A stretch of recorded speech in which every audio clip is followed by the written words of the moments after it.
Well, I was a bit overly keen there. Yeah, everything is working. Cool. But I was still a little bit too keen because I've started the stream and I'm not at all prepared because there's an entire desk between me and my soldering iron, which is not really the arrangement I would like.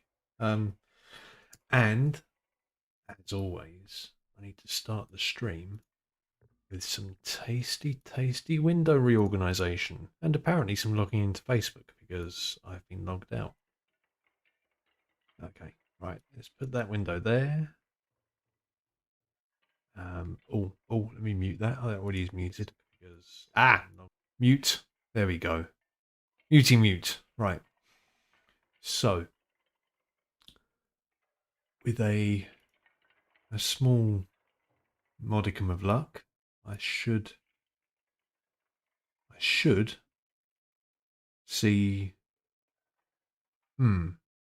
Is that echo I see there? Hold on a second. I do not like the way those VU meters are jumping around, so I best stick a headphone in and make sure I don't sound completely terrible. No,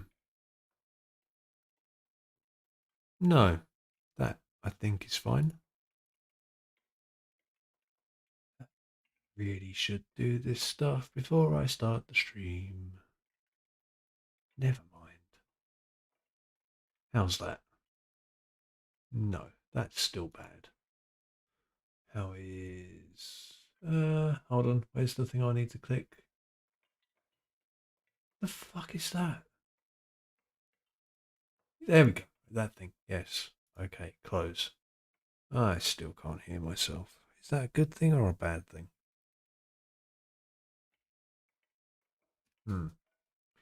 Let me just toggle between some windows.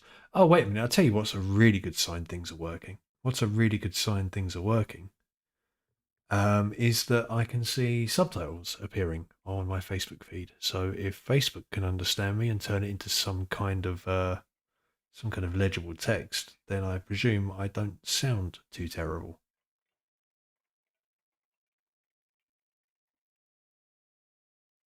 Yeah, okay. Well, I'm just going to crash on regardless, and if it sounds shit, then let me know. Right. First things first, let's click the button I've covered up. Let's try this. Let's try that. Oh, hello. Yes. Right. Well, that's a very squiffy camera. That's a slightly less squiffy camera. That's a camera that's completely devoid of squiff. Woohoo! Yeah, okay.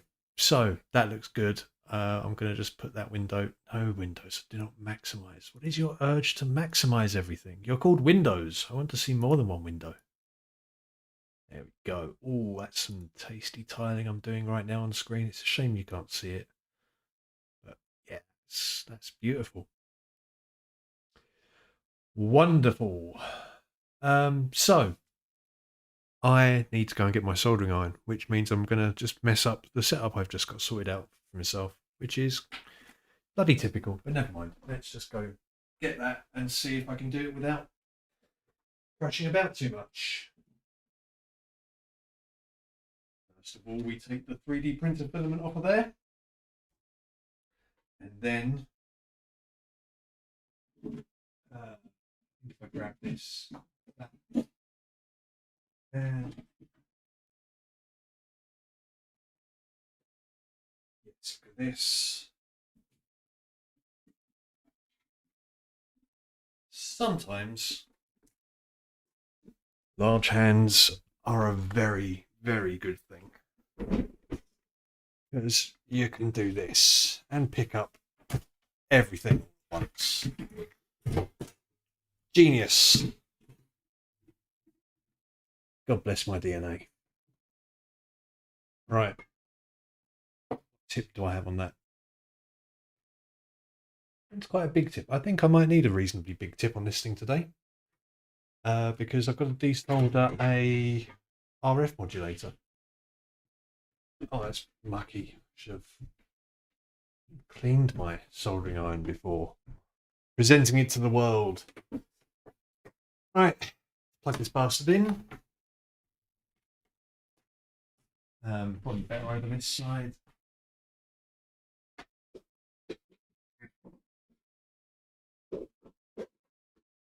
I can just move the socket a bit closer. There we go.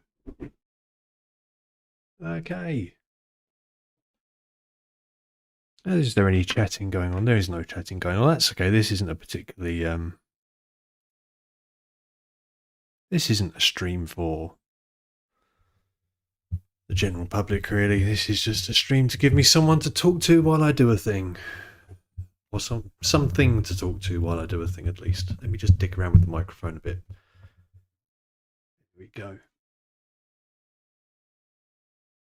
Nice. Right. Okay. It would be nice if I could see what's going on live a little bit easier, because all I can see is the delayed Facebook feed and the delayed Twitch feed. I put that there. See, if I was sensible, I'd be using my phone, but my phone is being the camera, so I can't use the phone to monitor things while I'm using it as a camera. Unsurprisingly. That'll do. That'll do. I can just about. I'm not going to be watching the screen too much anyway, because I'm going to be watching this thing. Right. Let me just get a little mental idea of where the camera can see and where it can't. Still not straight, is it? Right, okay. Doesn't have to be completely straight, Christopher, but still, I want it to be reasonably straight. Cool. Right, this is a Commodore 64C, the last of the C64s. They made these for so long. I think this is 1989, 1990-ish. And it has a fucking dreadful video output on it, like really bad. I plug it into it's got a video port on it somewhere. That one. Plug that into a frame converter, which converts old computery signals into modern things that LCD TVs can understand. And this OSSC thing, I've plugged everything into it, and it does a pretty good job. But I plugged this into it, and it just kind of went, "What the fuck is this?" And just couldn't get a stable picture out of it. So I have put somewhere. This thing, which is what this does is it will connect to the chip inside here that actually produces the video output, and the digital representation of the screen, and it will make its own video output from it, which is going to be super duper crisp and nice. It will still have to go through the OSSC because it's component video, or RGB. It can be switched to either. But it will at least be as good as it can possibly be. Sorry, let me just throw those bags over there. Let's have a little peek.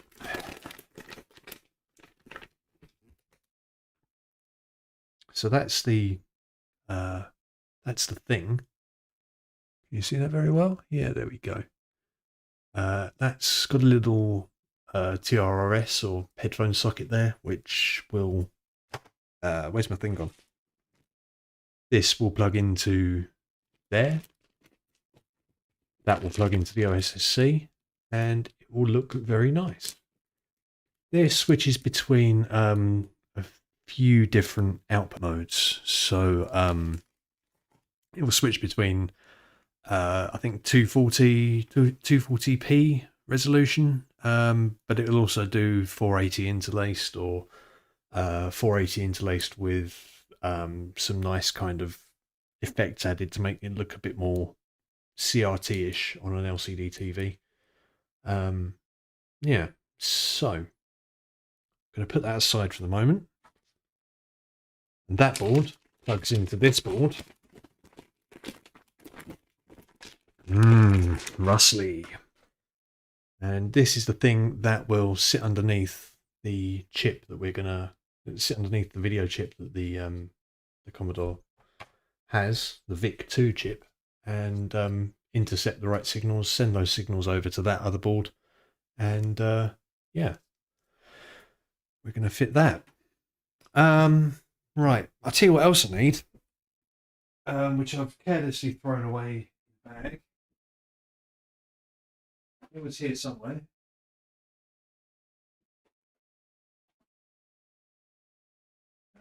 Maybe it wasn't.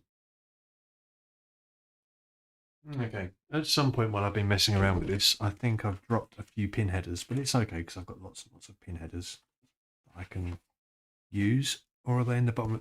Wait a second. I think they're... No, they're not in the bottom of that bag. They're not in the bottom of that bag. They're not in the bottom of that bag either. I'm sure it came with them because I've already had a peek at this. Found them. They had fallen out of the bag, so we're going to use these when we install it into here. Right. Let's take the lid off of this. Other way around. So I did have a little recce on this. Had a little look in there last night, and because this had not been opened before ever, so I got to break that little security seal there. Yay! Oh, have I already left? I've left the screws out already. It's good. Good to plan ahead and then forget you planned ahead. So we're going to pop the lid off, which I think we've just got to squeeze there a bit because this machine is all plastic tabs. Because there was serious cost reduction going on at Commodore. Push down there. There we go.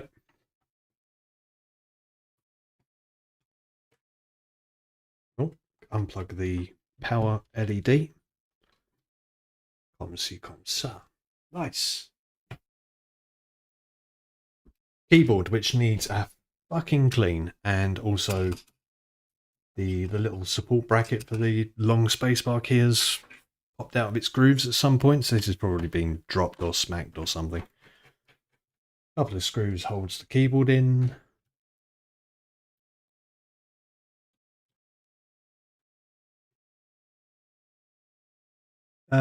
I've just noticed my bloody Facebook thing says I'm still playing Assassin's Creed Valhalla. That is not true. Let me edit that. How can I edit this?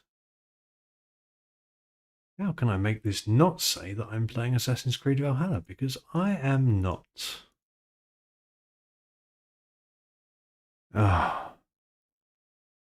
Hold on. What? No. Edit post details. I found you. What am I doing? I'm not doing any of those things. How do I remove? For fuck's sake. No, playing. Okay, let me delete that. There we go. I think. Yes. There we go. Save post. Okay.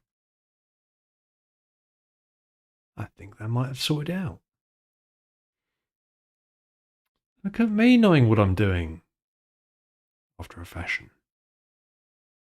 Cool. Right. Is that picture that I see there roughly live? It kind of is, yeah. No, it's not really. Does not matter. Okay, let me still switch back to that other view though, because I prefer it.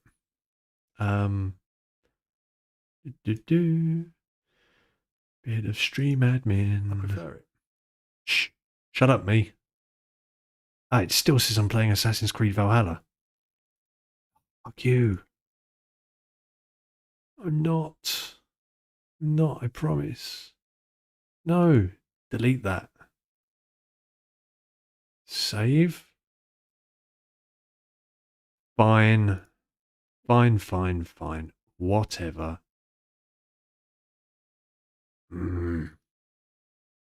Vexes me. Never mind. I'm sure you'd really rather not just me or hear me click things. Right. Nah. Whatever. Where were we? Okay, we're going to take the keyboard off. I should at least click there, though. Whatever. Where were we? Okay, Shush. we're going to take the... Shush me. Okay, let's take the keyboard off. You put those screws somewhere safe, didn't I? Yes, I did. Excellent work.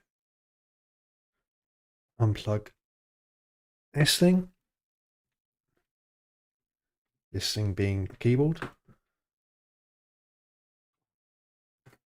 Oops. Well, that's some bent pins. I can tell that straight away.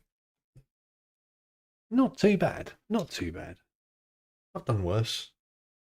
Eee, muck. Let's just bin that. You know what I've forgotten? I've forgotten a very important part of the process. I've forgotten my jelly beans. Bought some jelly beans yesterday. And I was astonishingly proud of myself because I didn't eat the whole bag. I left some for tonight. Right, okay. So let's take this off.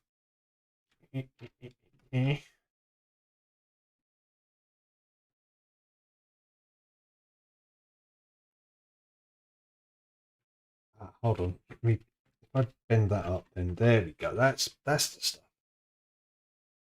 This is paper. Well, sort of cardboard. There is no sheet metal in this at all. Okay, so that's the chip we're going to put our little board under. This is the RF modulator. So that's taking... Right, let's back this up a little bit. Let's have a mildly educational moment for no one. The mildly educational moment is this chip makes a digital idea of what the display is meant to look like. It also outputs chrominance and luminance. A couple of signals plus a synchronization signal. Luminance, how bright the picture is at any given moment. Chrominance, what color it is at any given moment. What you do is you mix all three of those together in here. Well, it happens around here somewhere, actually. Mix those three together.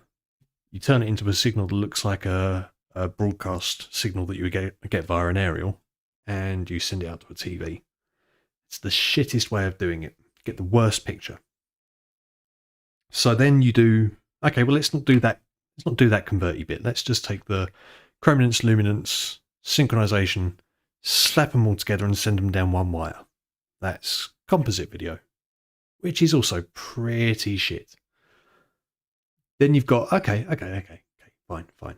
Let's have synchronization, chrominance and luminance separately and send them out. And that is what you call S-video. And that, he says, smashing the place up, is what you get out of there. That's not bad. That's as picture quality and signals go. That's a pretty good way of doing it. But what you really want is you want the red, the green, the blue, and a synchronization signal. That way you get the best quality. And what I've just described there is what the VGA port on your PC gives. It's not HDMI, but we're a long time before HDMI here. So you've got red, green, blue synchronization signal. That's what you want. That's your ideal. That's what that is. Well, ish. It's actually that, and then those two are the deltas from that. But still, it's pretty good. And that's what we're going to add to this.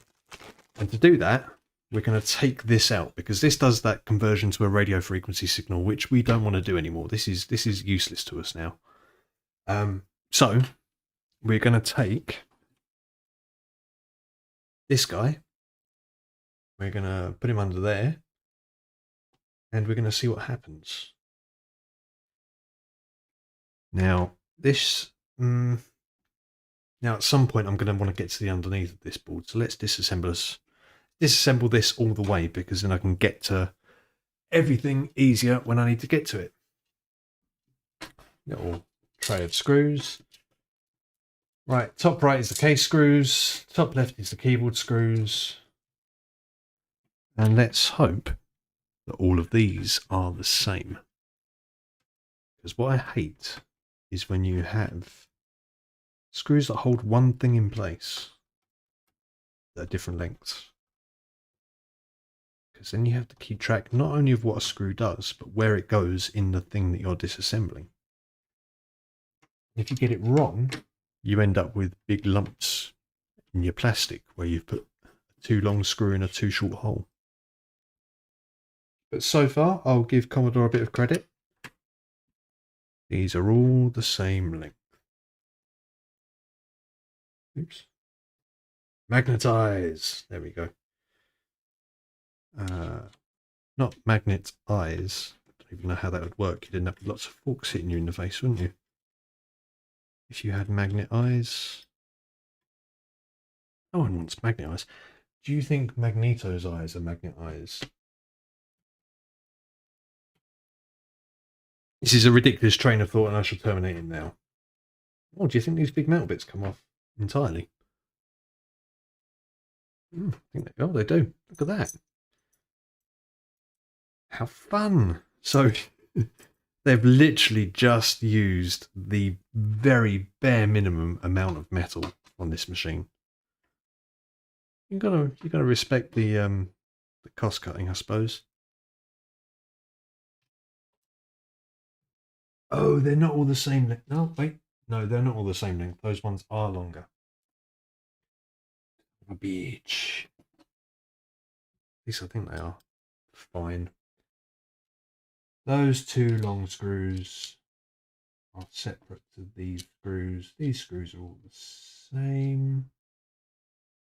Yep, okay. We're fine.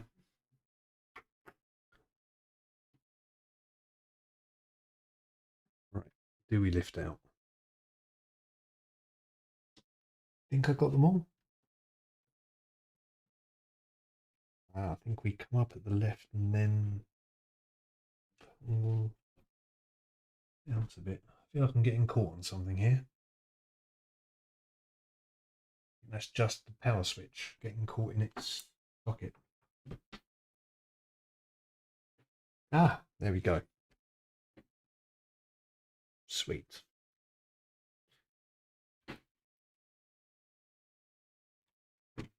There's an interesting thing. You see that there? That bit of cardboard goes over that screw hole, probably to make sure it makes contact with, yep. There we go, to make sure it makes contact with that ground point there. So, got to make sure that goes back the right way. Well, that was built to a price point. And the price point was cheap as chips. Right, what I need now is... Am I going to be able to power this outside of... Yeah, I can power this outside of the case. It might even work without a keyboard. We shall see. Let's go get a mat to put this on.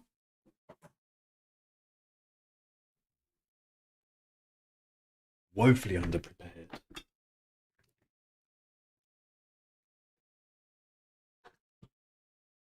There we go. Let's get these out of the way because we're done with them now.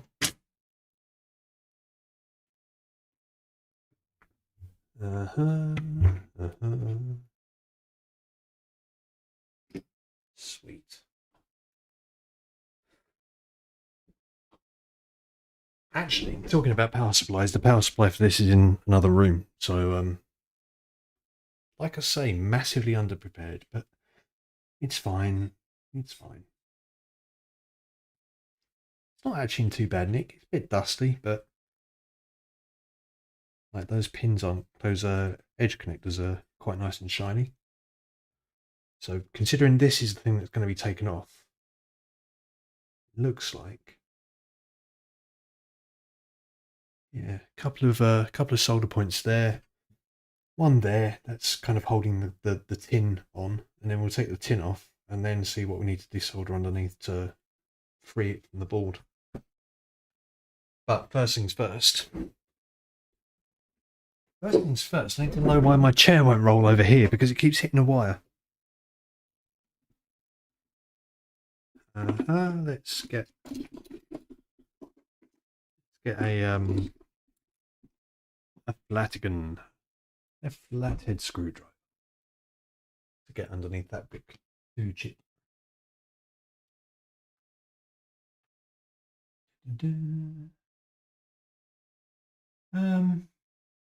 Probably that one. That will do. So, just going to get under there.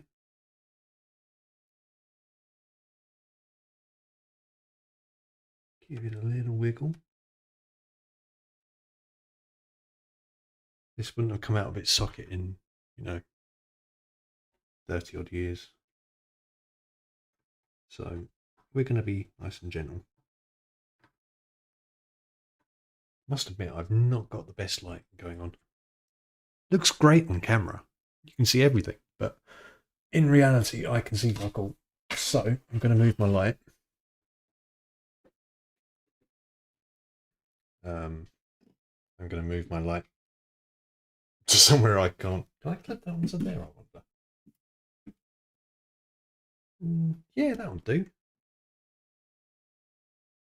Nice. Clipped the magnifying light to the top of the soldering station. That's some fucking galaxy brain thinking there. So, don't want to leave her too hard on this because I don't know how strong the thing I'm levering onto is.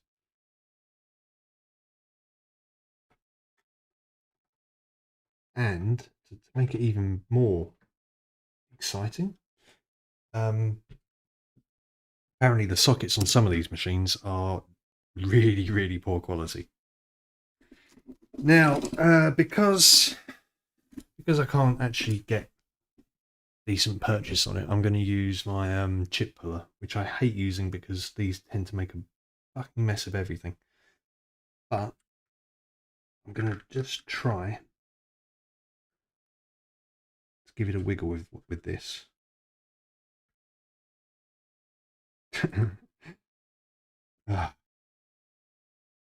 Make sure I'm not hooked onto the socket itself. I'm not. Good. Right, we're kind of rocking backwards and forwards, which is, hey, hello. Oh, nice. Not even a bent pin. Not even many bent pins. Cool. Right. Feel like I should spray something in there. This whole board needs spraying with something, to be fair. It's a bit grotty, but I can clean it up another day. Chris cleans a board is an even less riveting stream than Chris installs a thing. Let's get that out of the way. There we go. So, we're going to grab that thing I just put down, this, and we're going to make sure it's up the right way. You can see on the board, you can't see much on the board. Where is my brush? I don't know where my brush is. You used to know where my brush is. Oh, there we go. Then I had to sort out and a tidy up. And as we all know, when you sort out and tidy up things aren't where you left them. They're in new, interesting places.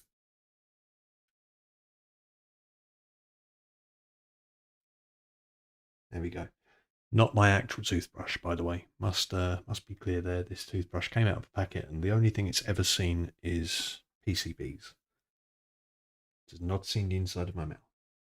Okay, so we've got the little notch there on the print, on the silk screen. That's the word I wanted. Let me just flip back to Sorry, more window rearrangement. One day I will figure out a good way of arranging my windows for streams. Oops. Nothing happened.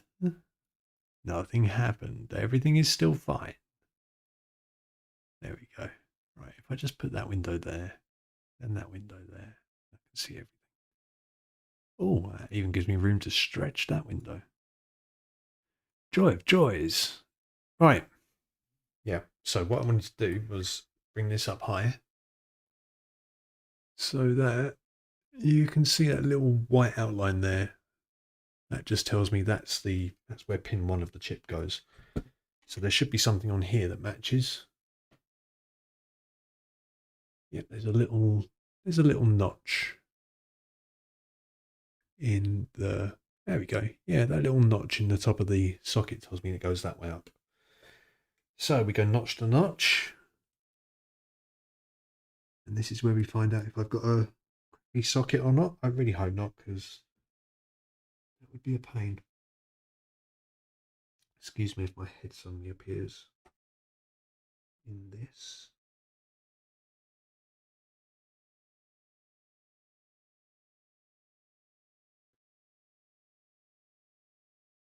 Okay, it is a shit socket.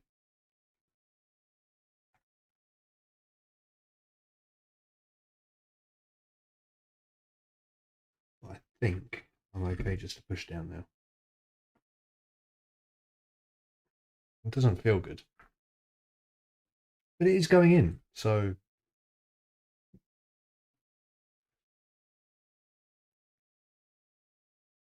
it's not really, is it? Okay, let's take that back out again. You know when you think to yourself, should I stream something? And you go, yeah, why not? It'll be fun. And then you end up with something being a right pain in the arse. And you think, I wish I'd never streamed this because it's not going well. I think we'll be all right. I just need to try again. Well, that felt better. Just doesn't want to go in this side. Right.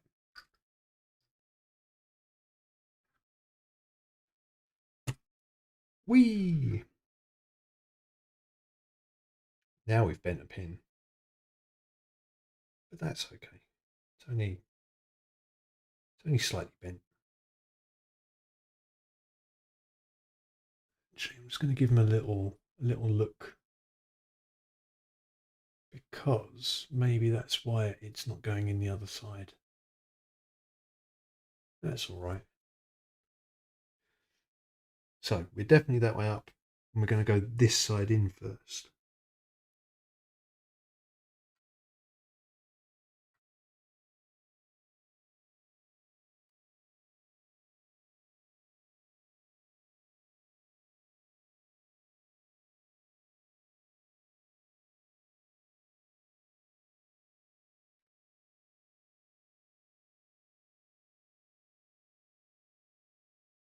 Really doesn't want to.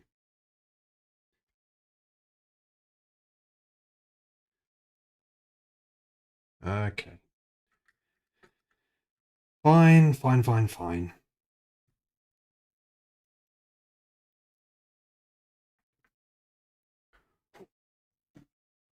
Just going to get a bit light on this.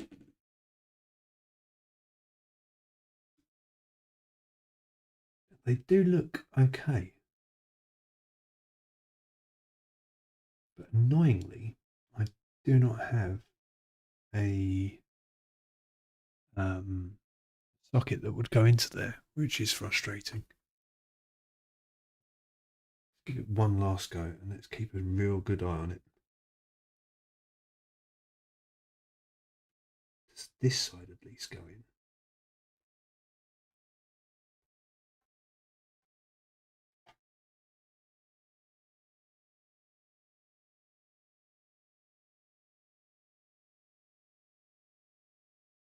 Get a little. Oh, Oh, you know it's serious now because I'm looking at it over the top of my glasses.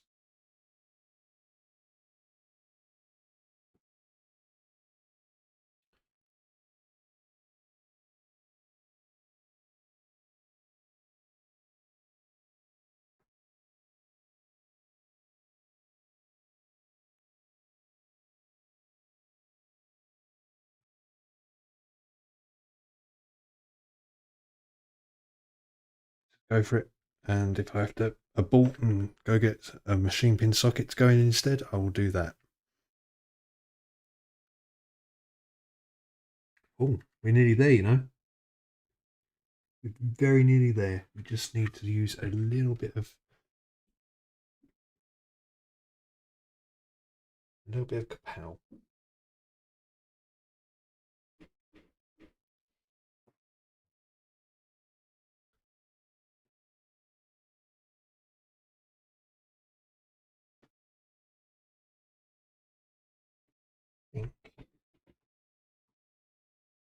We're in. All the pins look good. Okay. Sometimes brute force does not feel like the thing you should do, and then sometimes it is in fact the exact correct thing to do. So we're going to put the VIC-2 chip back on the top of this.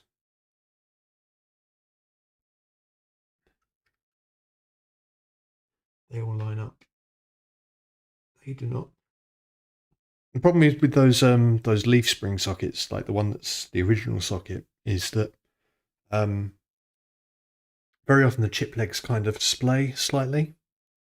So when you try to put them into a machine pin socket like this, they want to go into the socket kind of like that when you want them to come in perfectly straight. And the trick I've got to sort that is just to put the chip on its side like this and just rock it slightly to bend the pins in uniformly.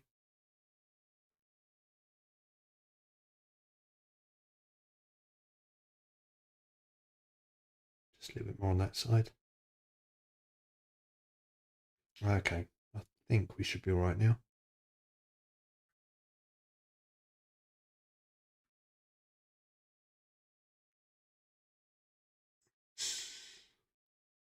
No, we're not quite.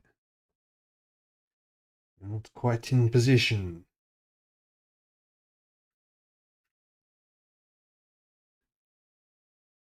That's the stuff.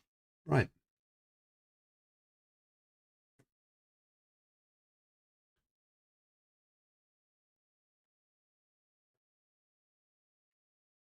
We in correctly? I think we're still a bit up on this side. Yeah, we are.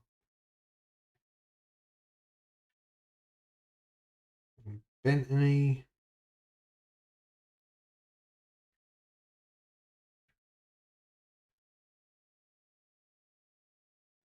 I think we're in.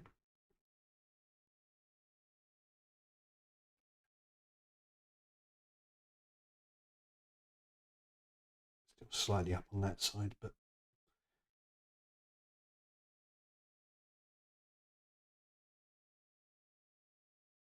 yeah, that looks good. Nice. Right. Just realised my microphone keeps swinging itself away from me. Hashtag pro streamer. So, this will connect to that. Where's pin 1? Ah, that's got a little. It's got a little lump there, so that's we matched that up with the lump in the connector. And apparently, according to the instructions, which I've read once, just doing this should be enough to. We should get a signal. If we turn this on, we should get a signal out of there. But that VIC-2 chip, the one we've just plugged in there, has got a number on the top, and that tells us when it was made. Or sorry, which model of it is, because some of these are 12 volts, some of them are 5 volts. The newer ones are 5 volts. The older ones are 12 volts. This needs to know which one I've got. So I've got an 8565R2, which, if I can check the docs, I think tells me that I've got a new one, which is unsurprising because this is a pretty modern Commodore 64. So yeah, it would have the newer version that requires less voltage. I think I need to set something on here somehow to tell it that it's a 12-volt one, 5-volt one. Fuck's sake, do not confuse those two. The 12 volts up a 5-volt and watch it go pop. They're not making these anymore. They haven't made them for a very long time now. So I'm going to just quickly pull up the documentation.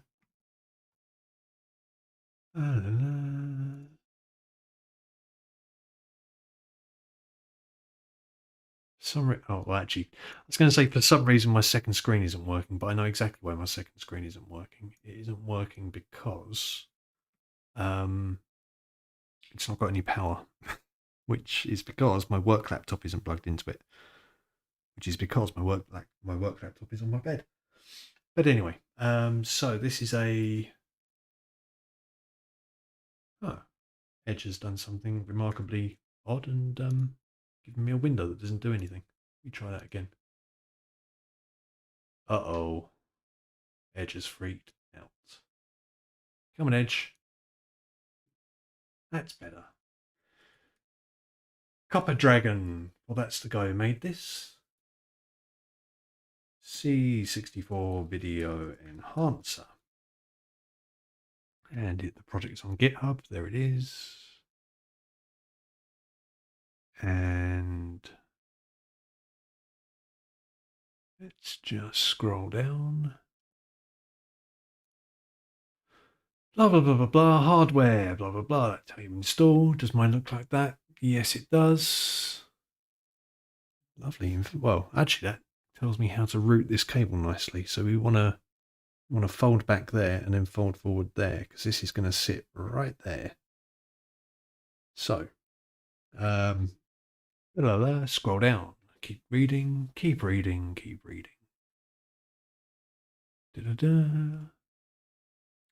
Before desoldering the RF modulator, you can test the function of the main motherboard. For this, temporarily connect one of the GND3, GND4, GND5 somewhere to the C64 GND, and the rightmost hole of RFCON2 to plus 5V.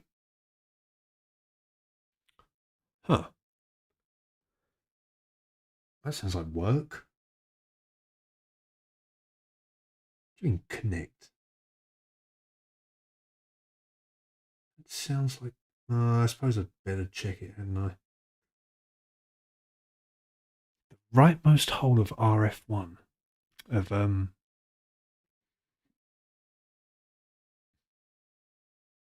RFCON2. Where is RFCON2? I presume by right... RFCON or RFCON...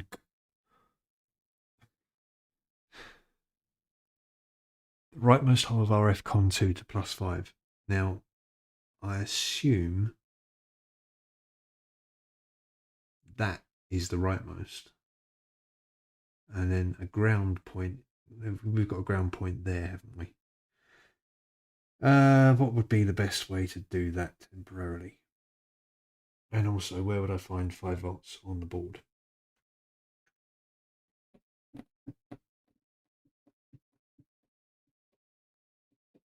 Should I just go for it? I could just go for it, couldn't I? Sure, it's fine. Because when this is sat there, I've got some headers to solder on, and it'll just sit on those and it'll get the power that way. So, yeah. You can test the function of the main motherboard. It doesn't say you have to. It says you can. So I'm gonna disconnect this, get it out of the way, and carry on with that. Let's live dangerously.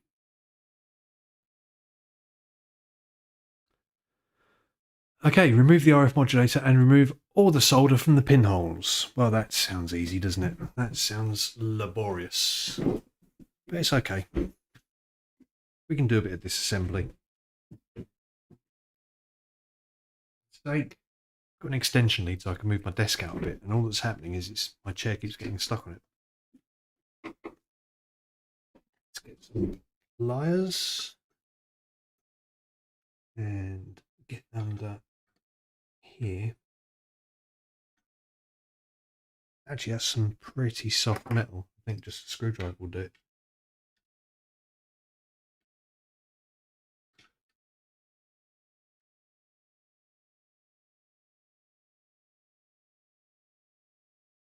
Do not slip into your own finger with the screwdriver on a string. That should be what. Let's see if we can just pop it up like this. Yeah, that's the stuff.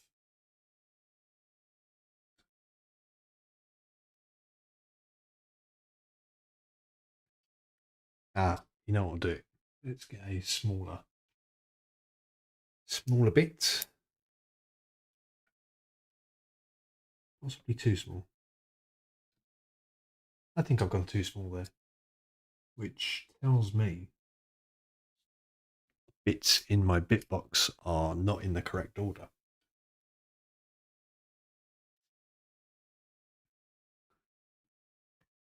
Which is sad. I like things to be in the right order.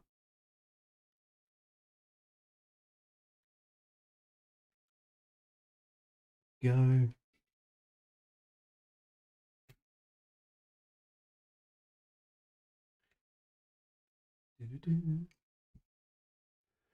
Oh look, it's a big blob of solder there holding it on.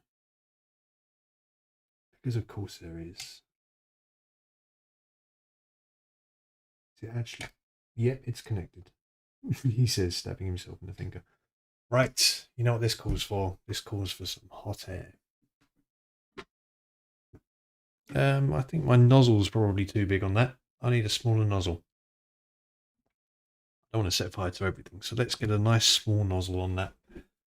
And then blast it with some hot air. Nozzles. I know where my nozzles are.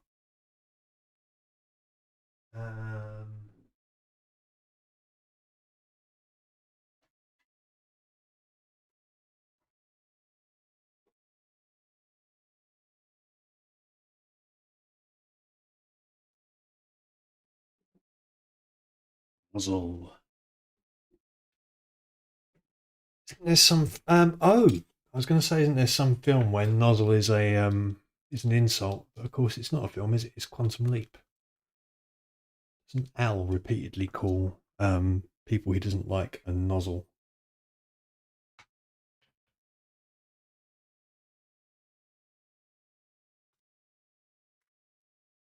Nope, wrong bit.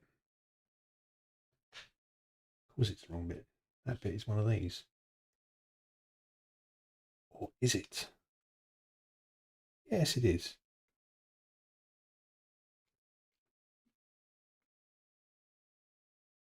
Nozzle attached. Right. Just untangle these wires. Soldering iron back there.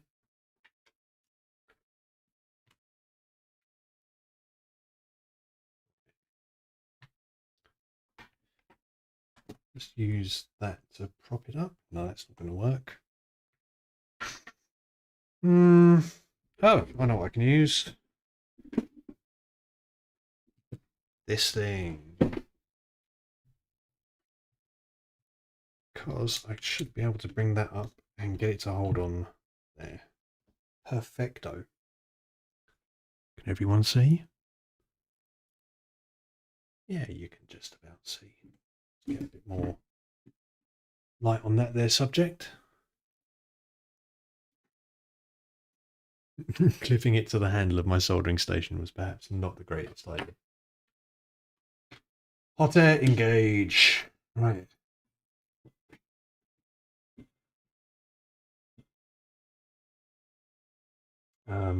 Probably don't want that plastic quite so close to the hot air. Hot air temperature, something like.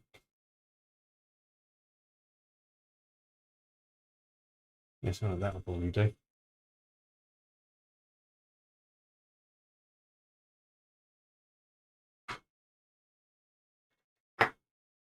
You know what would be good? Is my solder sucker.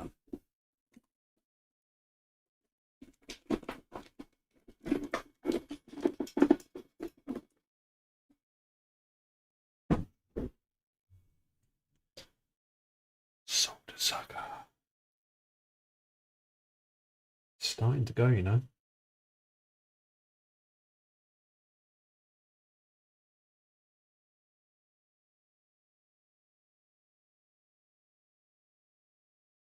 It's starting to go. I want more air. There we go.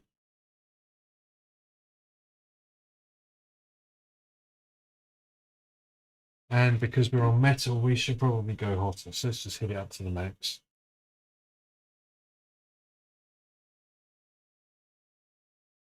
Don't think this has ever gone this high before.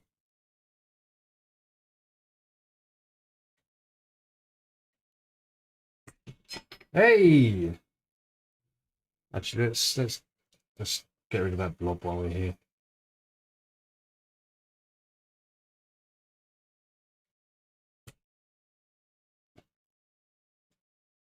That was a bad idea because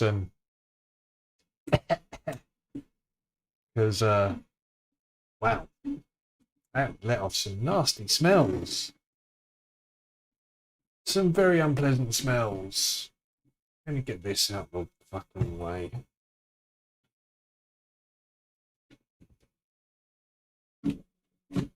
Right, that is off, but it will just continue to blow out some air until it's cooled down. So that is pointed away and not anywhere where it can do any harm.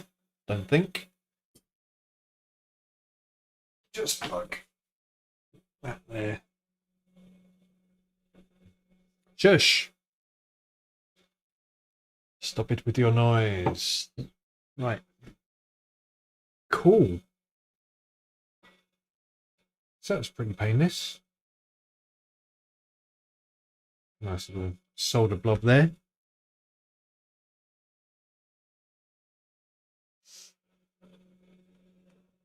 So this is going to come out. Ooh, switch. Look what that does. Ow, hot.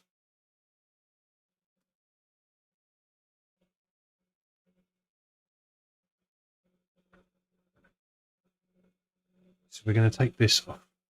So we've got, I reckon, if we desolder the can, I think that will let us get to everything else a bit easier. So I'm going to use my iron for this. You still not, still going. It's 135 degrees and dropping. I'm going to get my solder braid. I'm going to get some solder because sometimes you've got to put some fresh on. And I'm going to get my flux. Oh, that's a good point. I'm pretty low on flux. I really should have ordered some. That should shut up now. There we go. Finally. Right. Is that all I need? I think that's all I need. This is really annoying. This is a lovely solder sucker, but it gets itself... The solder seems to stick to the inside. So sometimes you'll get one out of it and then it will jam. So I'm going to ignore that for the moment. And if I need it, I'll grab it later. Oops. So soldering. I'm going to turn heat up a bit because we're trying to desolder a lump of metal. And what will happen if you try to use just like a normal soldering temperature is it will just wick away all of the heat and the solder won't get up to temperature and it won't melt. So I'm going to go to 380, 390. There we go. It's fallen on 390. We'll use that. And we'll take the lid off the flux because that always helps. Bit on there, bit on there. Now, interestingly, it doesn't look like they've used that much solder there, so I think they've probably just used it to make a decent connection to ground rather than to support any to actually support the can itself, which is good.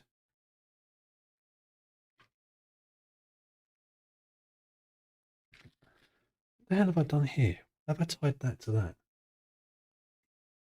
Let me just cut this.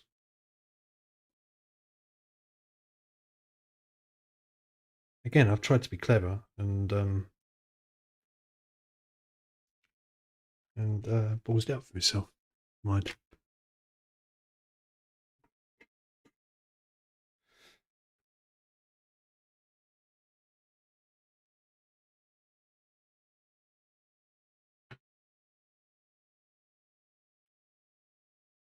The hell is the deal with this? Yeah, oh, I remember. This is the horrible solder braid that's really, really, really thin, like really narrow. So I had sort of binned it. I'm sure I've got more, but there we go.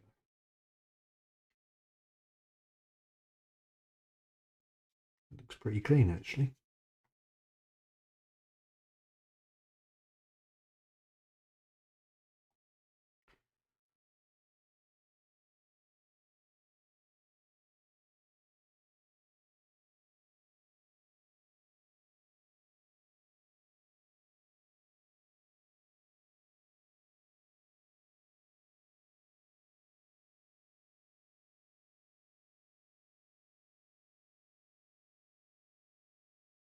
Come on, come on. Now, what can happen sometimes is you end up very successfully soldering your desoldering braid to the solder block, which is frustrating. And I think that's kind of what I managed to do there. I think the trick is to put a bit of heat through it first, because I didn't do it on that one.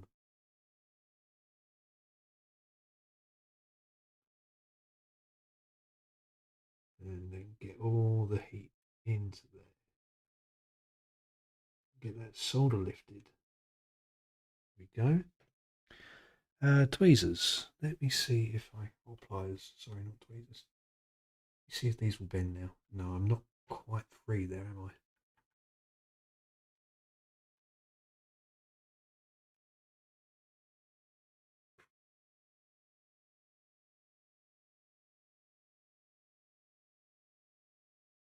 That'll do.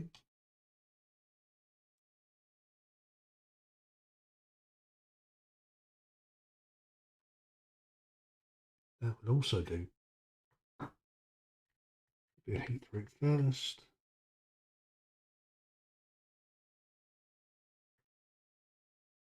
Nice, look at that.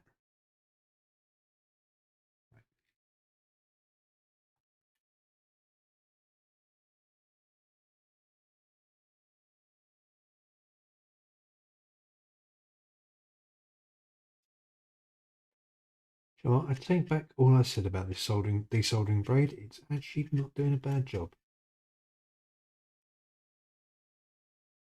Still don't think it's quite the right tool for the job, but sometimes the right tool for the job is the one that you can find.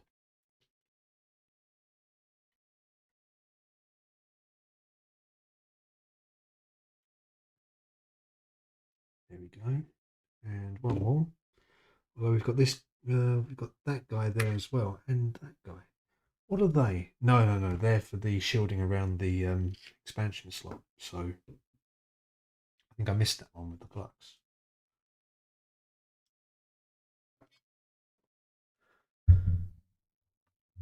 This is what I do for fun. It's a bit of a shame, isn't it?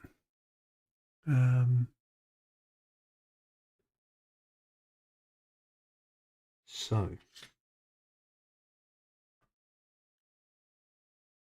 let's get a bit more of this stuff out.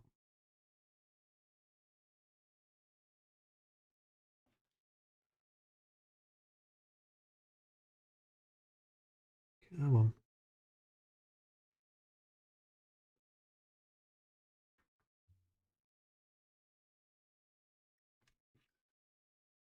Doesn't want to go this one.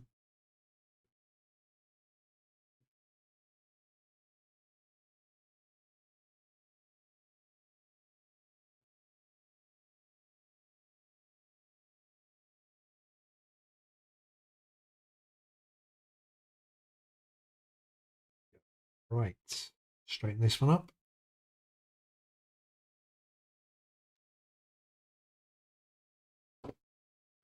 Now then, I wonder, will the can come off?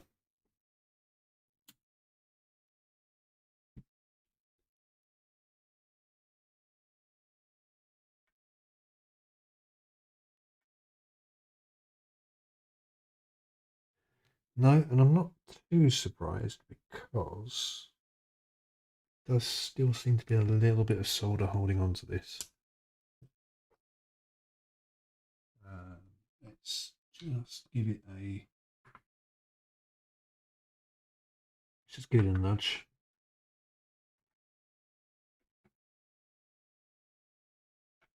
No.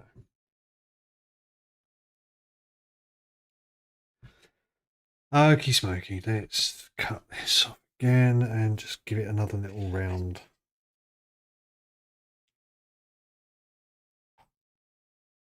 That doesn't work. Let's use the scissors. Scissors cut things. Nice. Let's stick the soldering iron back on. Wait for it to come back up again.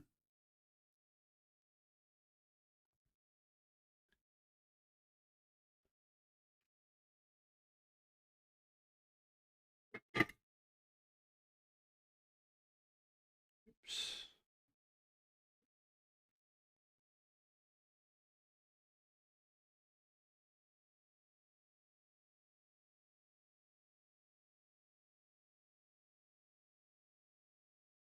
Let's just clear these.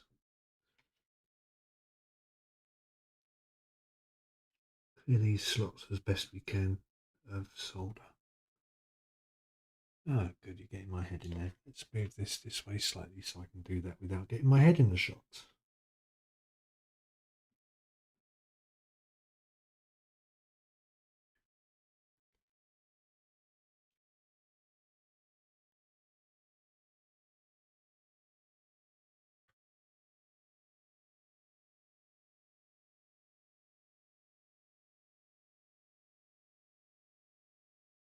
Guess what?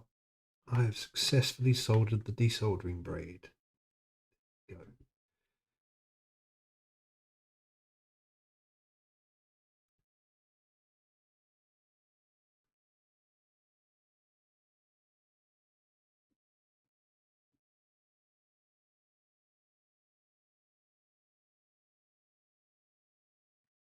Oops.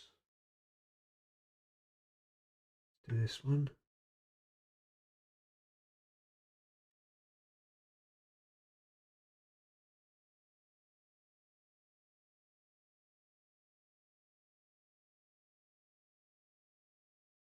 Oh, there's a blob there that's holding it indefinitely.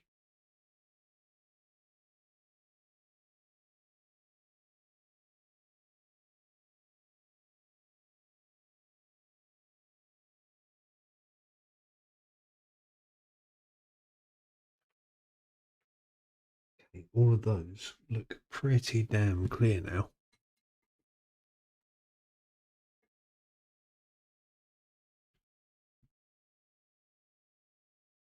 Let's see if we can just get under it a bit.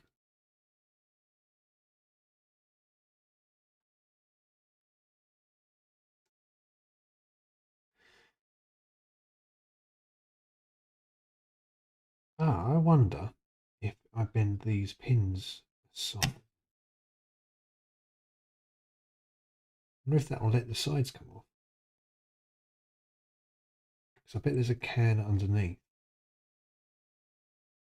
Oh, look, we've got more fucking solder holding it together.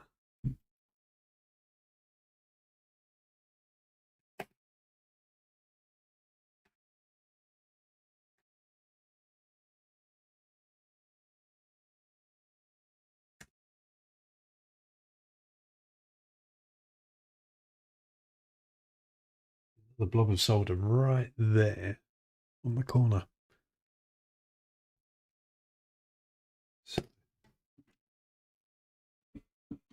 Let's bring this guy back in.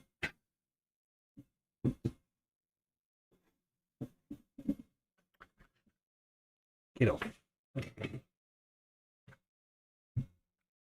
Let's clip him up.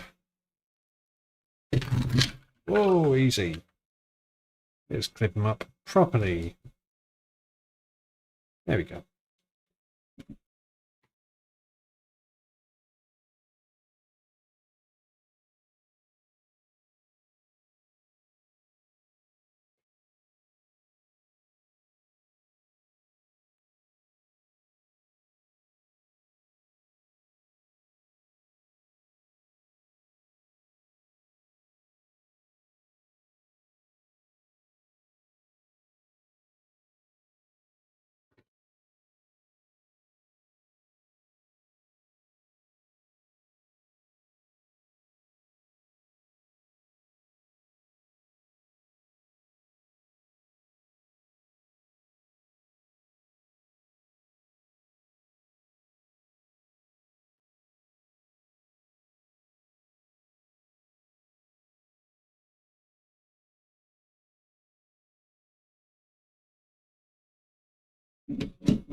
I do not like the smell that makes. I think I'm going to stick to using the soldering iron on that actually, because I'm going to risk scorching the board. I don't want to scorch the board.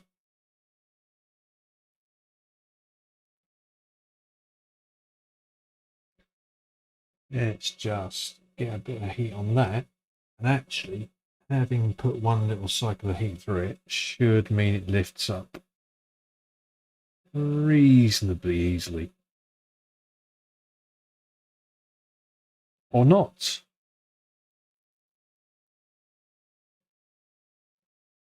As the case may be.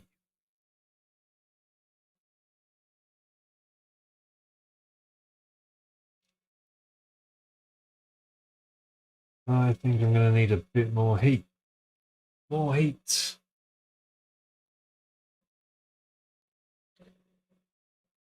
I have scorched the board a little bit on the edge there. The reason I need more heat is because I've once more soldered the desoldering braid to the solder.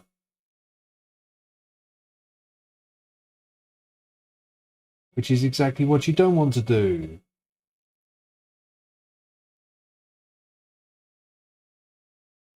County bastard.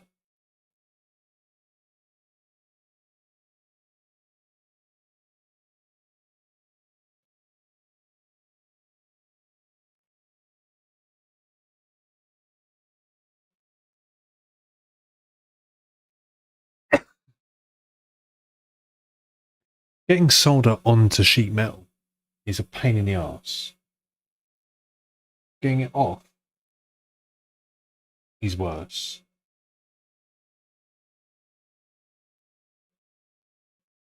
Because you've got all of that metal just gobbling up the heat you apply to it, whilst the solder remains stubbornly solid.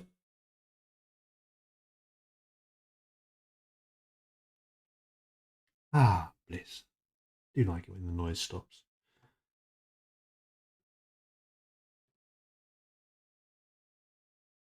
Right, I'm going to try a slightly different tack here. I'm gonna rest the board down because I don't really need to remove the solder. I just need it to be liquid enough that I can get that that little clip out of the way. So I'm going to get under the clip with my screwdriver and just try to wet the solder enough that it gives up its grip. Oh, my head's in the camera again.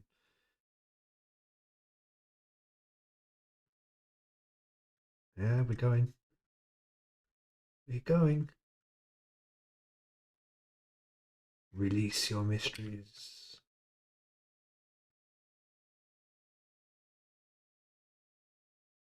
Okay. There's another one there that is also under the solder. So if I get this corner one as well.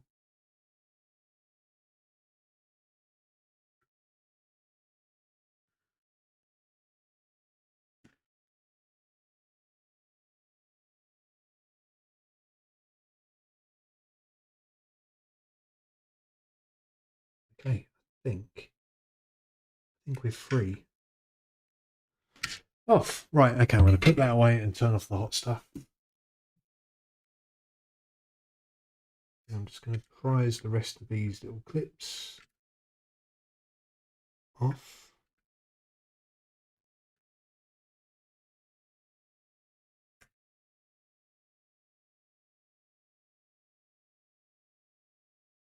Hopefully without slipping and gouging the PCB, because that would be sad.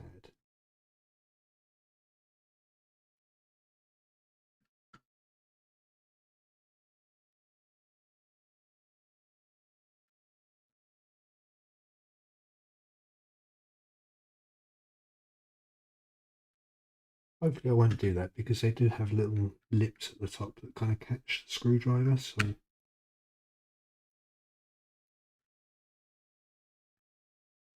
do these.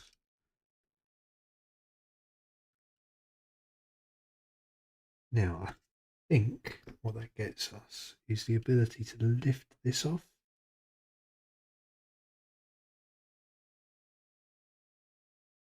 Or not.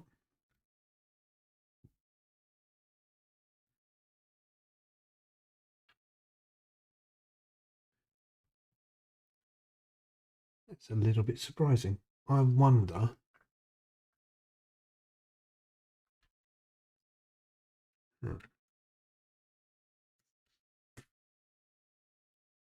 Oh wait, that bottom plate is moving. Ah, cool. Well, something's moved. Kind of promising.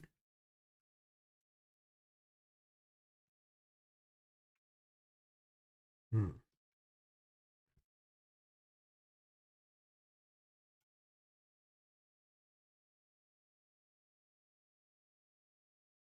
Did I get that clip off all the way?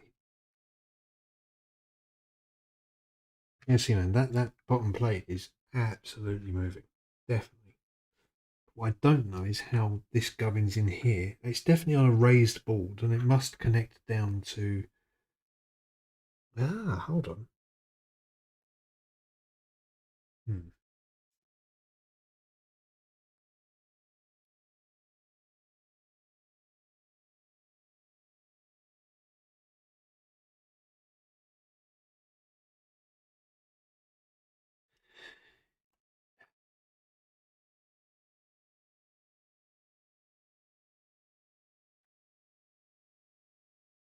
Three, four, five, six, seven, eight. Got 8 solder spots there, and I think that's...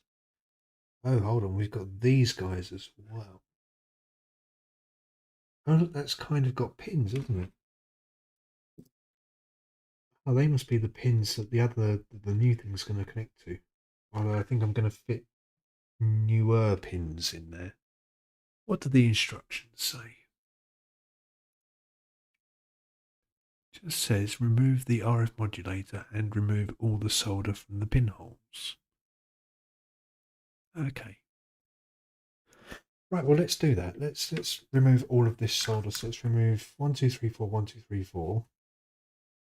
And then 3. So it's everything inside the box drawn by these clips. Just let me flip the power switch. Okay, we can do that. Soldering iron set to normal temperatures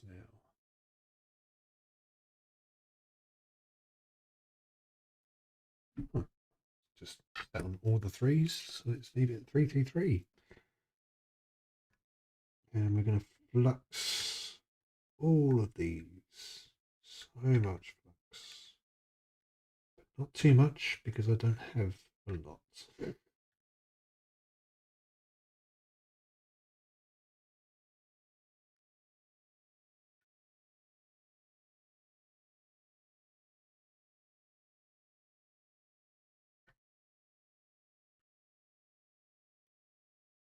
Right. Start with some fresh braid.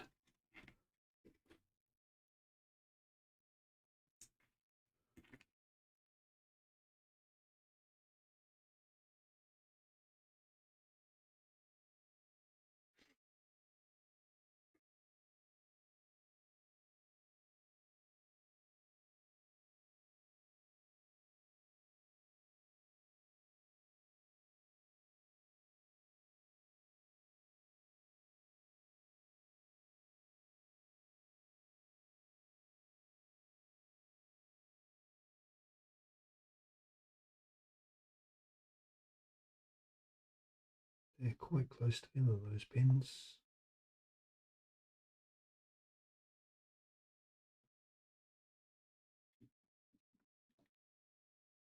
The braid's doing a good enough job.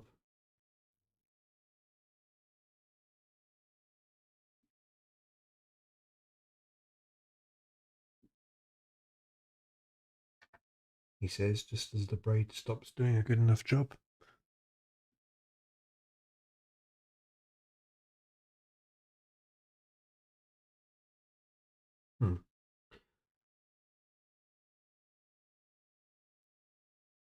Unsatisfactory.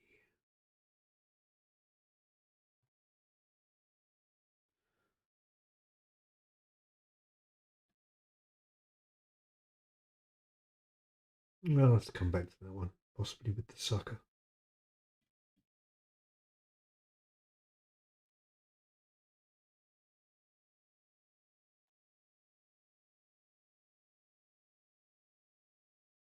Let's give it another little go now.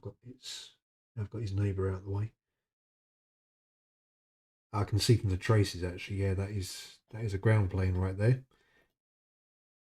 Which explains why it's just sucking the heat up and not melting into the desoldering braid. Oh, I hate ground planes.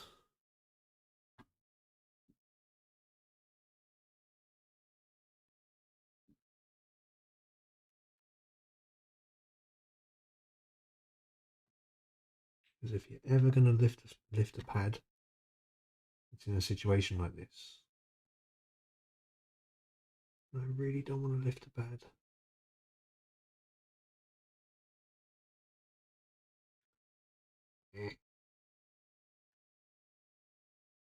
Release.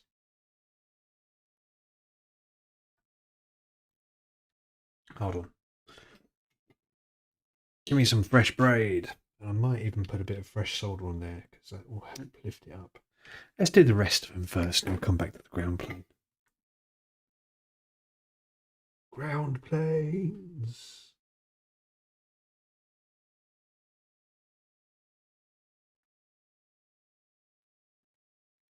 I think all of these are all of those are on ground planes.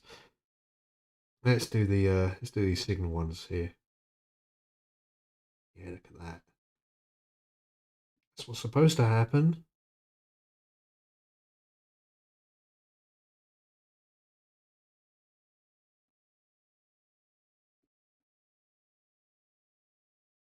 Much more satisfying.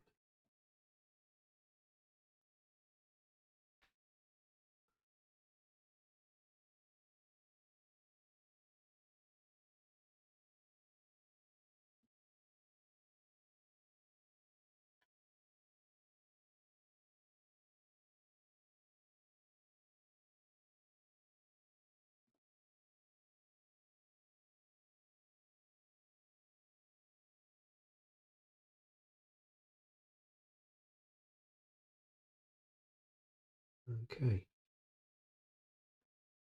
Now I wonder if just clearing those is going to be enough to bring the board off, because I think the rest are actually ground pins for the shielding, because they're kind of like little little dabs of solder rather than there's no pins going through there. So I think they might be red herrings. I've no factual evidence for that. I just get the feeling that they are. I'm going to pop a bit of new solder onto this ground plane pin because heat it.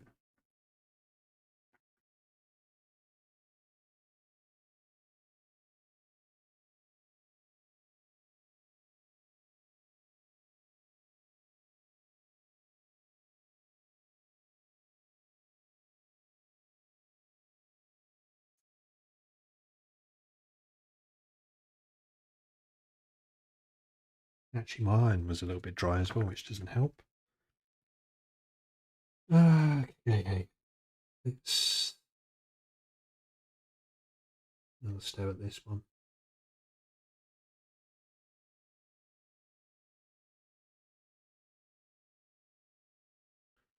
Turn the iron up slightly as well because that does help with ground planes.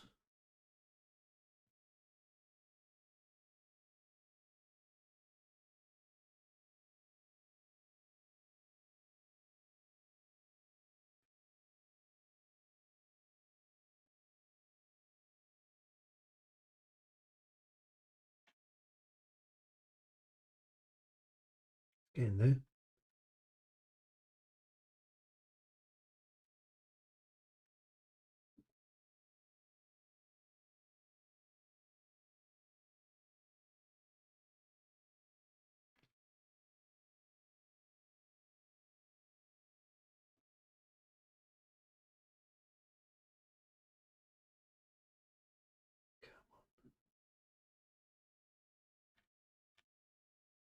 I want to just get onto the desoldering brake.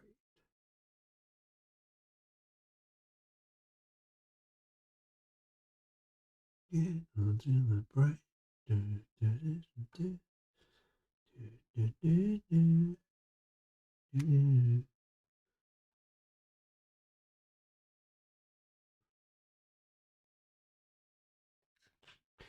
Let's give this a wiggle, see what happens.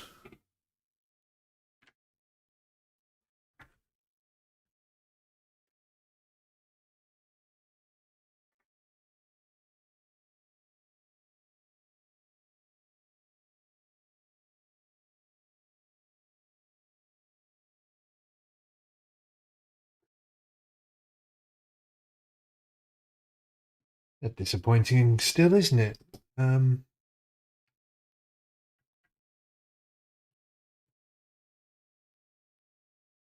Very disappointing.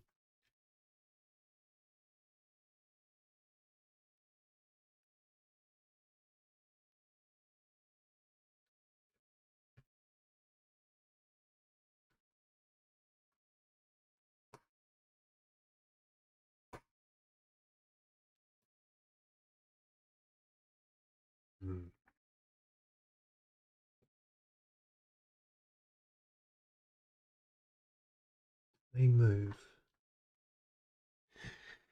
No, I think I need a bit more flux and a bit more braid.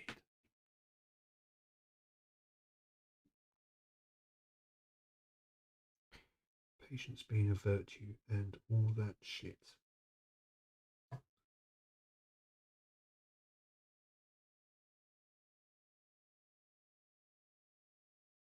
Oh, that looks clear. That is one clear hole, baby.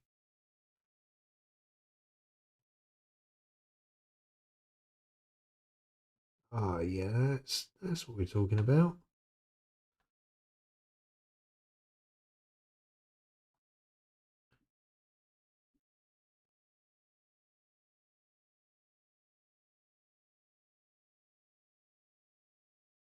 This is yet more evidence, if any were needed, that the answer to most soldering problems is more flux.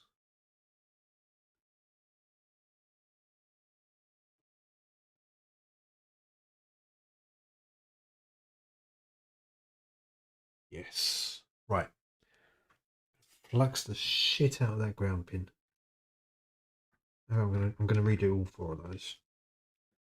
What I'm gonna do as well is find my fucking decent soldering braid because I've run out of this shit. I'm sure I've got another pack in my mystery drawer. Oh, hello. I've got some isn't in a reel for some reason. No idea why it's not in a reel, but it isn't. So let's grab that.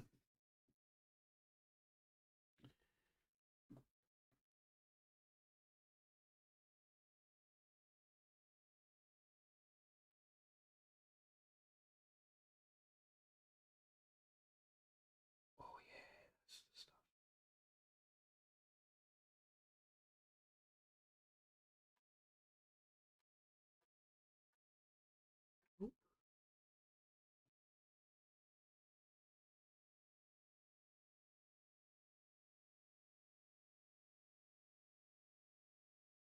Come on, ground plane.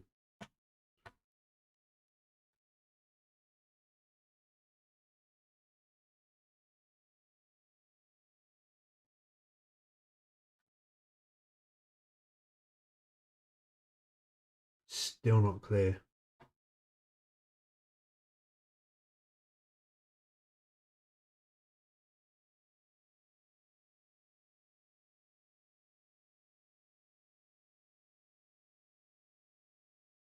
Still not clear.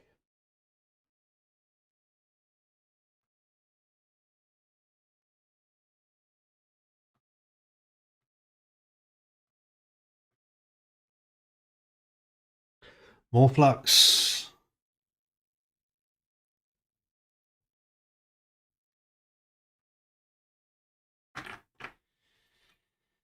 Come on, baby, this time. Please. Just desolder for me. Please just desolder.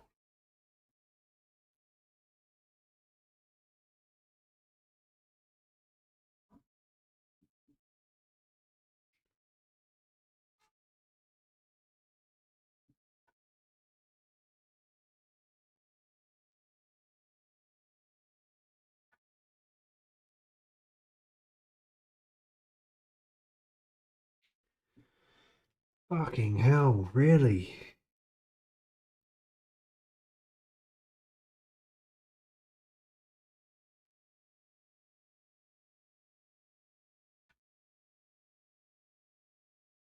That is...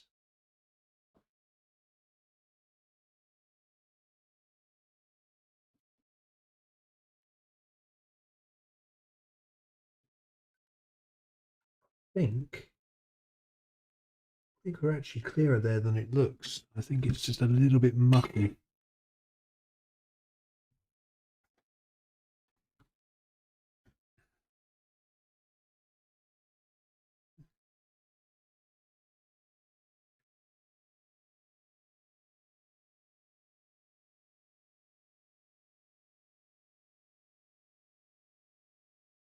We're lifting a bit more than we were. Is good news.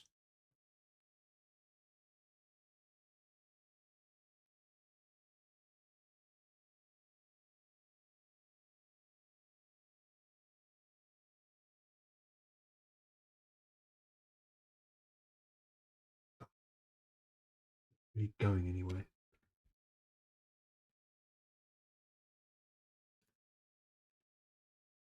So, we don't need this board in here. So I don't actually care if I bust it up a little. I think busting it up a little might help to remove it.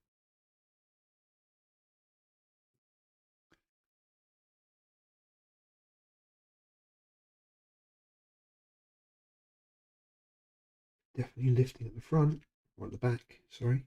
I'm not lifting at the front. What other joys do we have on the board under there? We do have these, don't we?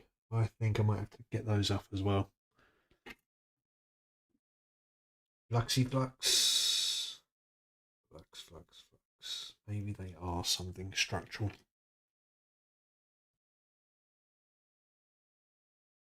They may well be. So, clean bit of braid. We go nice and hot because these are, like I say, on the ground plane.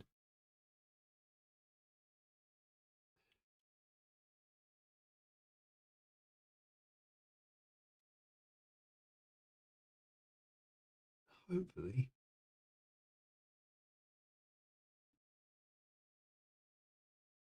you'll see that lovely sight of the desoldering braid turning silver. Yes, which we are, you know, we are.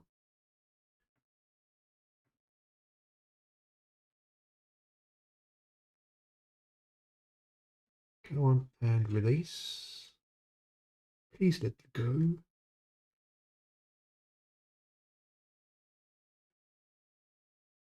Ah.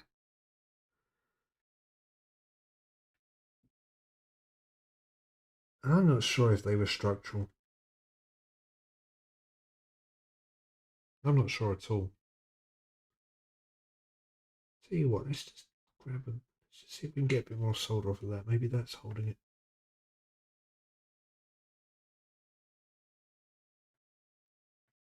You never know. It's very difficult to tell.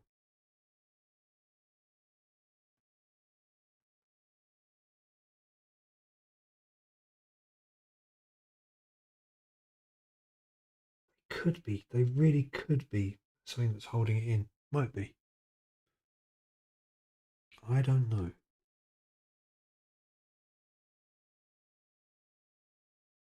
Might be little sort of pins in the metal which go into these holes, and that might be what those pads are.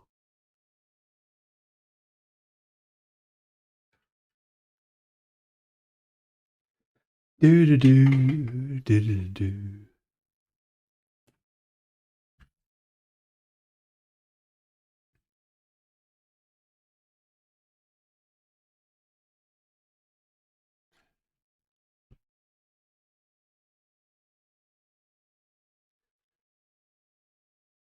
I do love how the instructions for this said, remove the modulator.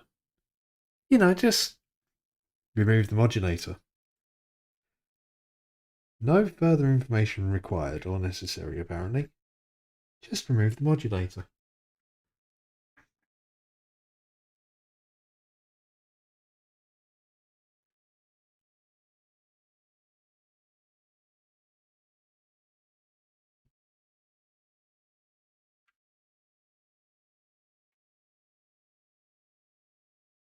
Give this a little push through from this side.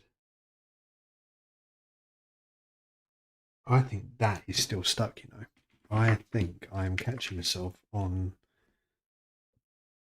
a little bit of solder that's still inside or something. I think let's crank this tab right off. Maybe.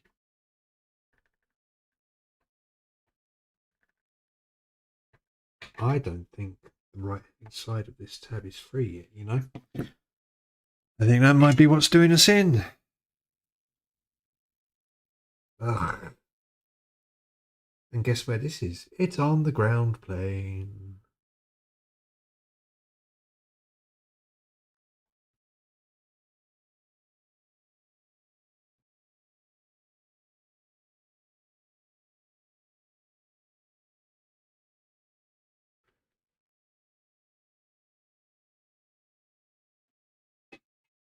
I'm going to have to give that a good clean up afterwards because I've got bits of solder braid stuck to it.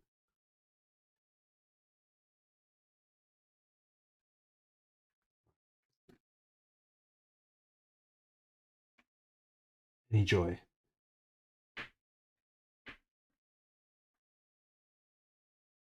Not really, no.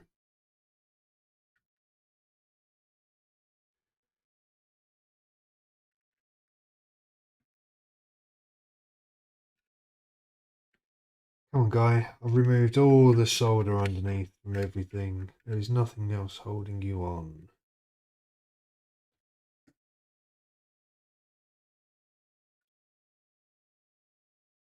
Apart from 30 years of stubbornness.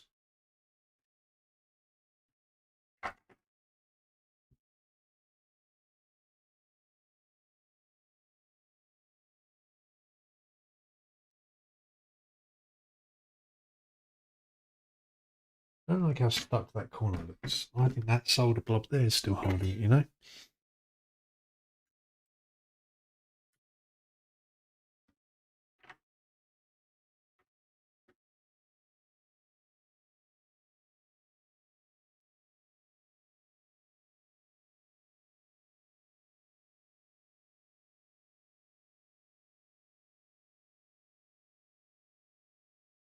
What's that song? Nobody said it would be easy, but no one said it would be this hard.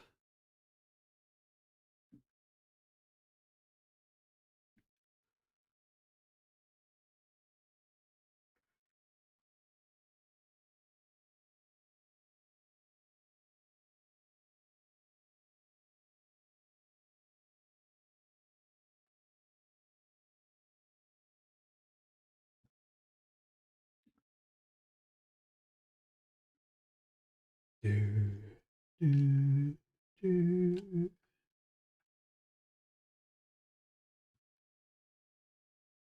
Oh, hello. We're a bit freer. Oh, we're so free at the back now. Look how free we are. Oh, hello. So free, I got my screwdriver bit stuck in it. Not that free then, is it?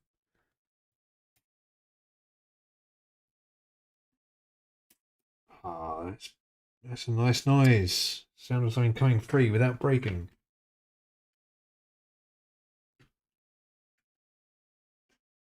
See if we can do the same on the side.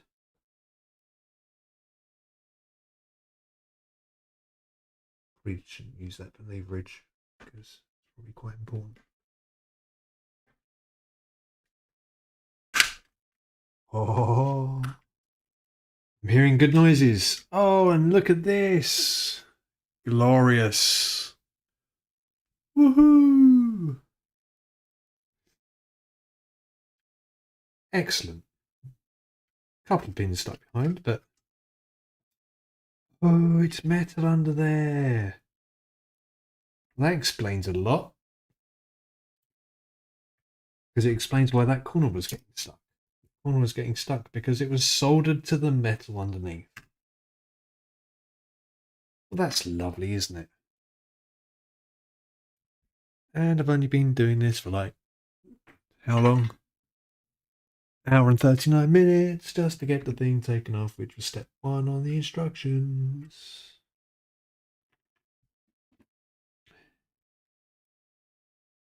Clean that up a bit. Ah, do not solder the desoldering braid. Let go. There we go. Let's pick up that bit there. Grab that bit there. Clean that up. Nice. Yeah, so I didn't need to take those off because those little blobs just connect this metallic bit to the ground plane. So how many times can Chris say ground plane in one stream? Get these 2 remaining pins out. Oh, they're hot.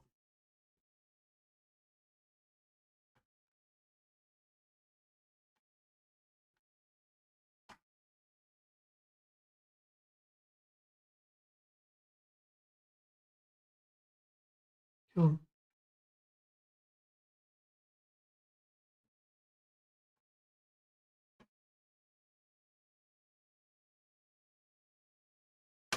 Oh, will you please just let go? Let's use something that isn't my hand to hold it because my hand feels pain.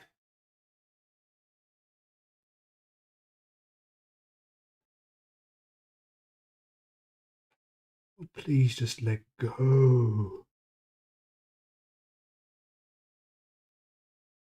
Don't make me sing a frozen song at you.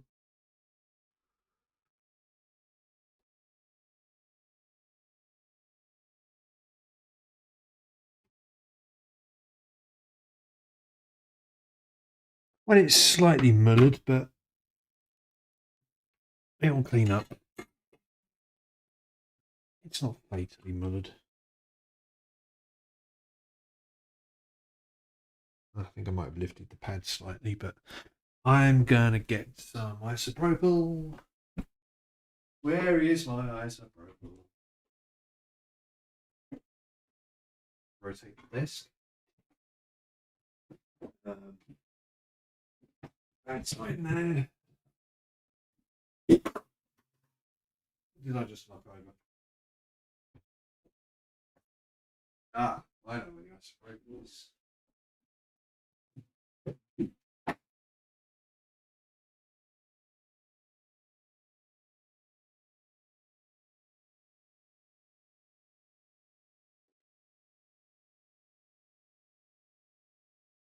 Isopropyl and a cloth. On, move the desk a little bit.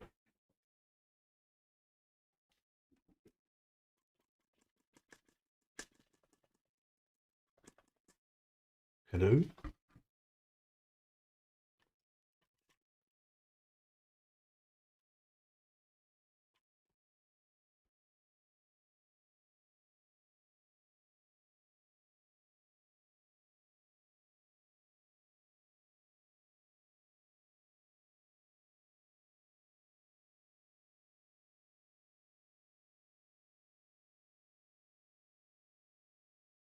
Okay, it's not too terrible. I've lifted that ground pad a little bit, but not much. It's still good. Right, let me turn the temperature down on the iron.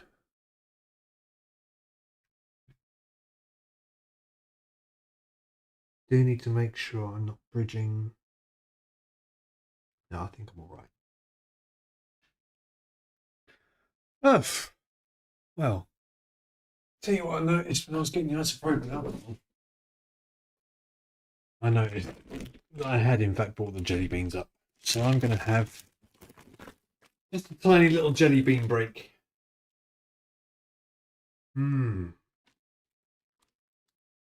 These aren't bad jelly beans. They're not jelly belly jelly beans, but they're not bad jelly beans.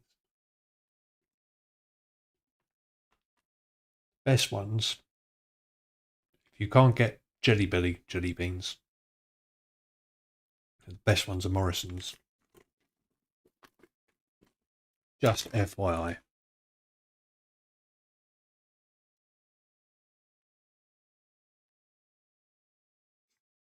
Hmm.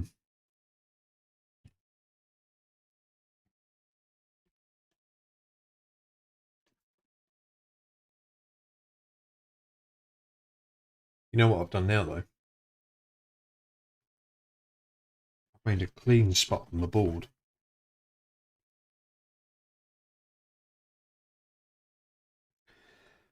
The problem is once you clean one bit, you really do feel like you should clean the rest.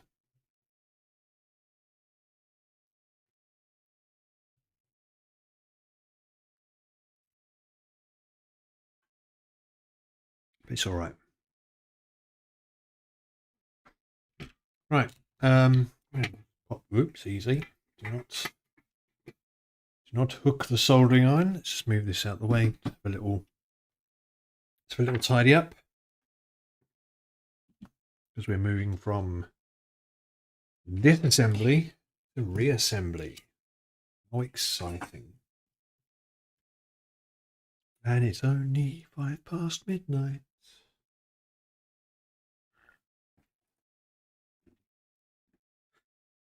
Bin this stuff. Really should bin these because they're shit. Do that now. Nice. Don't need that anymore. They can go over there. And I might even put that on a coaster because I am fucking fancy and I put my isopropyl alcohol on a coaster. Just that kind of guy. So, what now, boss? He says to the instructions. Install both 4-pin headers in the mainboard, pointing upwards. Can do. What have I done with them? Got them. So, we have these.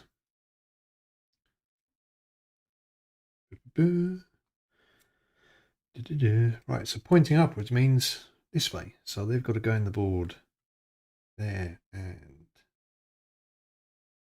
there. And I bet that ground is not clear, is it? Don't. Oh, you arsehole. That ground pin is not clear. Fine. Just when I think I'm out, they pull me back in.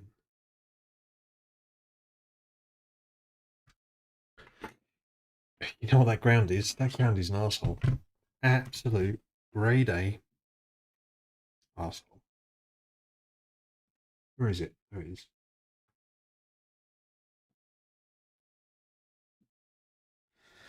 Soldering braid. Desoldering braid. Oh, I think I've thrown away the one. Oh, no, there we go. I had not thrown away the good stuff. Give it one more little push.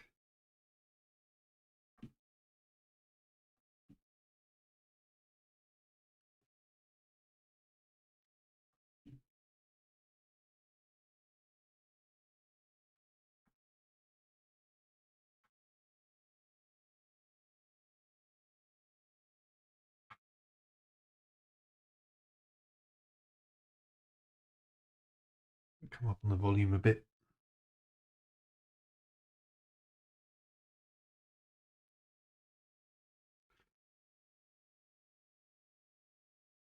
Seriously thought this would be easier.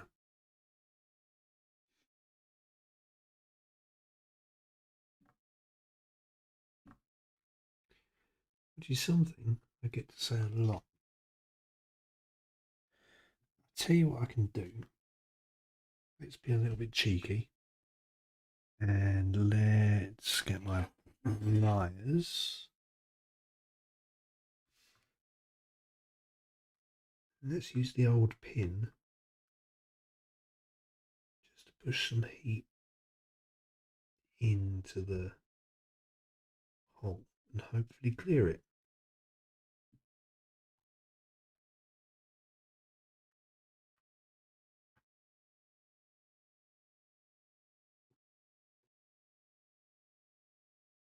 It looks better. It doesn't look great, but it looks better. So.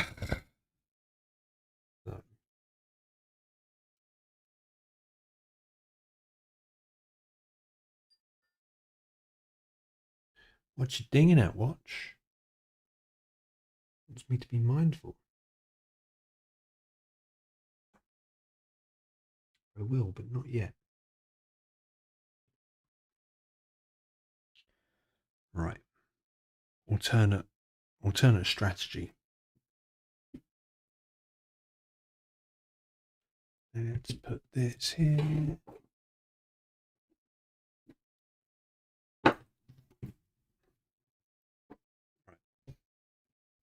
Yeah. Let's hold you upright.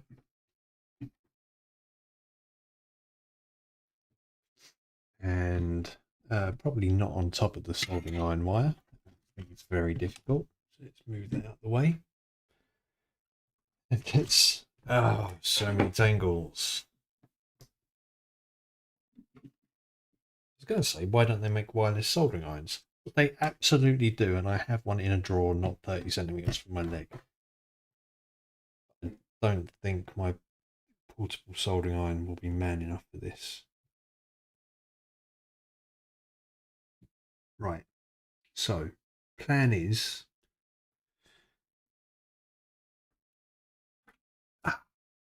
fucking desoldering pump's got stuck, hasn't it?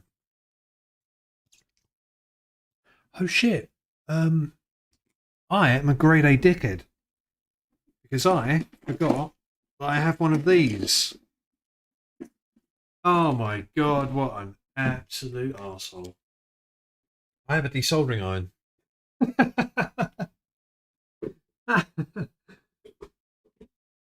What a dickhead. I've actually got a desoldering iron right here that I can just heat up, put over that hole and do a good suck on it, and that will work. Ah, my brain. At least I remembered I had it eventually. There is that, I suppose. Knob. Knob, knob, knob. Just gonna pull this plug socket and put it on my knee because the cable on this thing is not very long. Pull.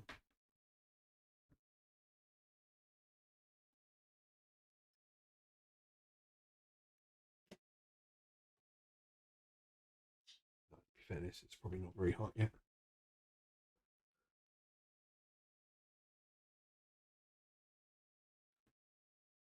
Can't believe I had this in the drawer the whole time, and only when I was just talking about my portable soldering iron, I was like, wait a minute. You know what's sat next to my portable soldering iron? My desoldering iron. Oh yeah. Oh knob. Oh well. Tell you what I'll do. I'm going to pop a little bit of fresh solder onto that so that the desoldering pump has got something to grab hold of. Oops, don't set fire to the thing.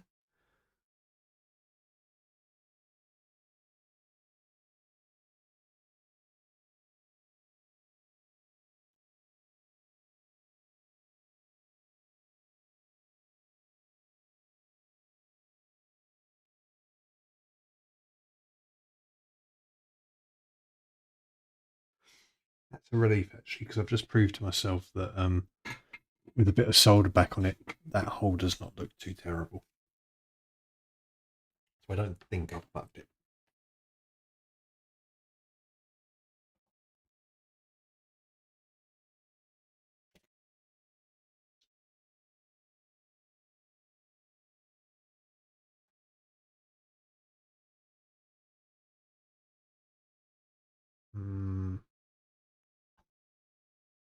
Now the problem I'm having.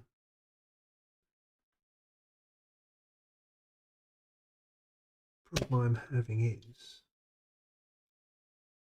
I think, I think the desoldering iron is not hot enough to clear that hole.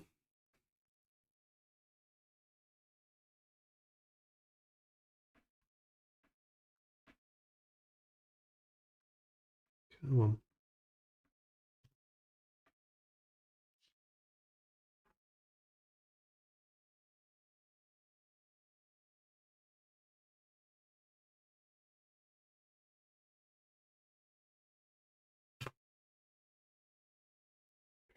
It isn't. Well, shit. Hello. Hello. That looks promising. Oh, it is kind of getting there.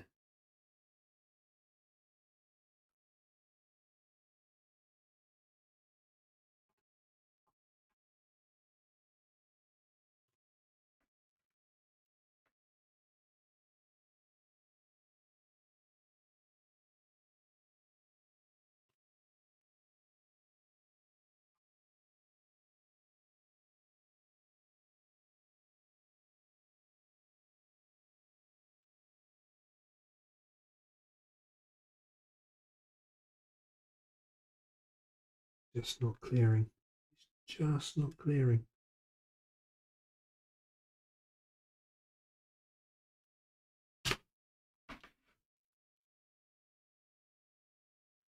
God damn it.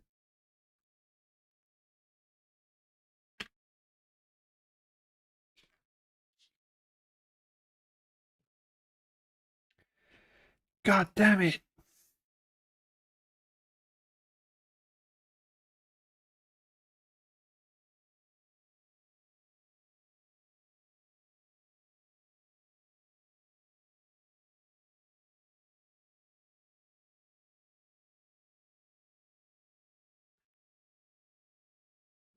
Fuck. Fuckity fuck balls.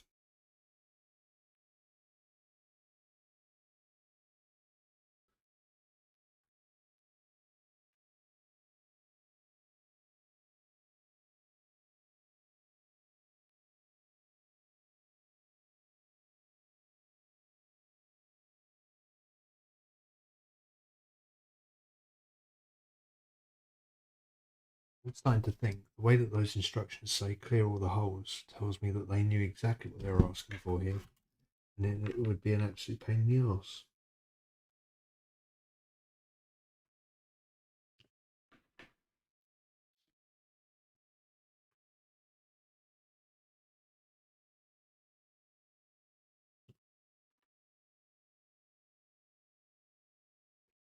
Right from the other side, because you never know. I feel like this won't work because I'm putting it directly onto metal, but I might just grab a bit of seal. Aha! No, that hasn't done it.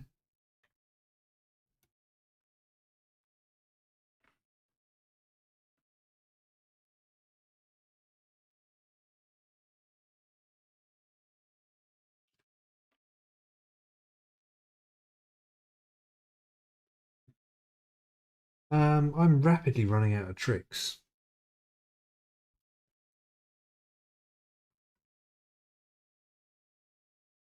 Kind of run out of tricks, to be honest. Um,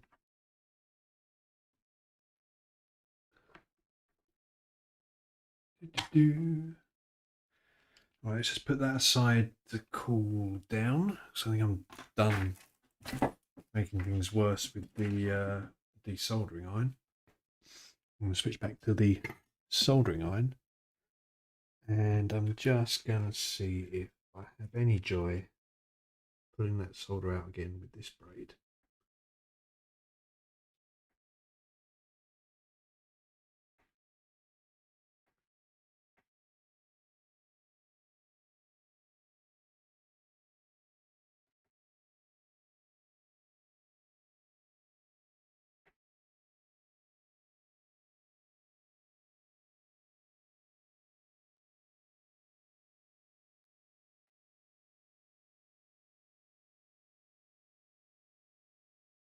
Ah, I think.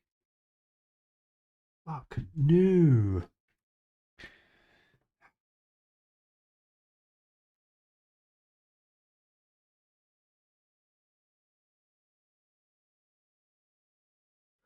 Why have you got to be such an asshole?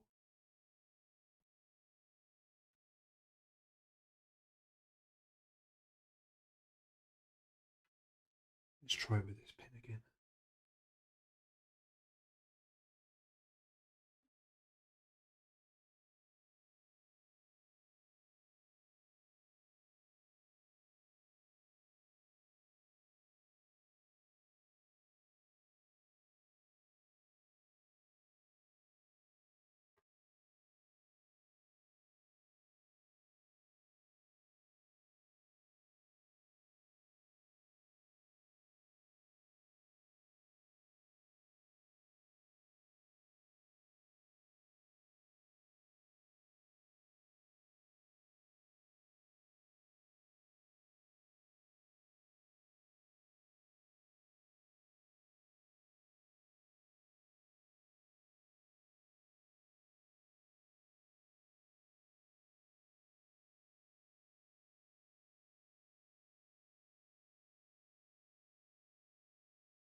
We're coming in from this side.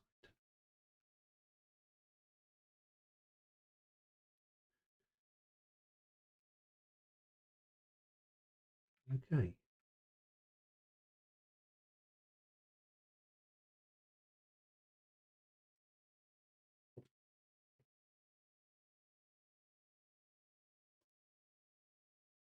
It's as clear as I've seen that hole yet. Please go.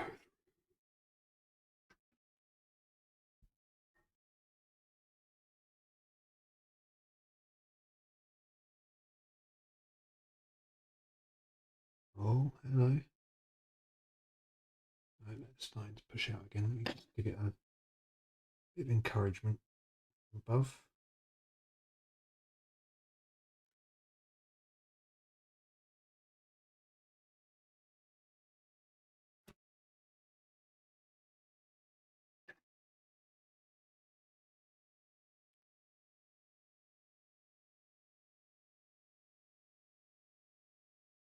Frustrating because you do want to do things the proper way and not, do what I just did, which is bend a pin.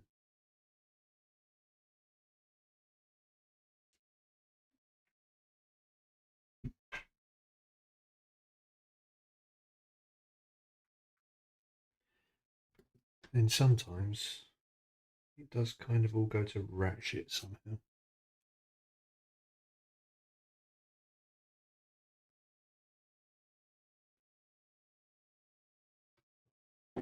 Gonna cheat. And I'm going to put a bit of heat on the back, put this pin in.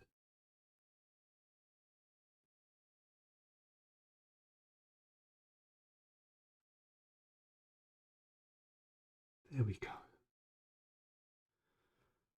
Well, it was emotional, wasn't it?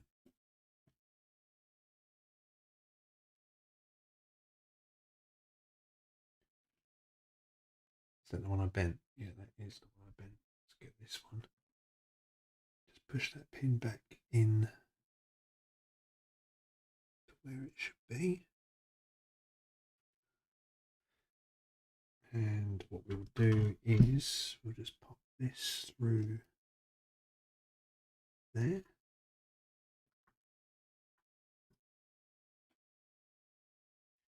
Oops. thought I'd be able to hold it in place with my thumb and just let it drop down, but I was not. So let's grab a little bit of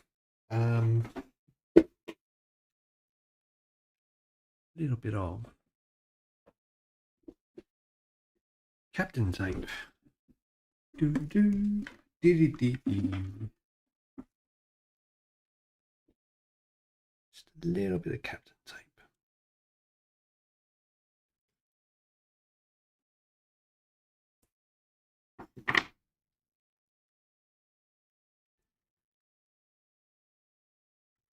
Actually, do you know what a good trick is? I don't know if I've done it with Captain tape before, but sometimes you can. There we go. Sort of pierce the tape with the pins, and then that lets you get them in the right place and hold them reasonably straight at the same time.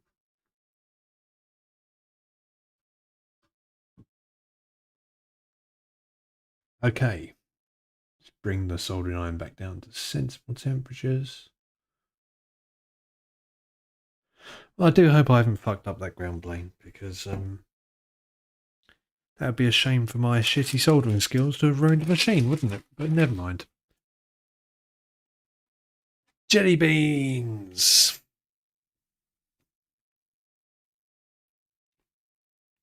Just while the iron cools down.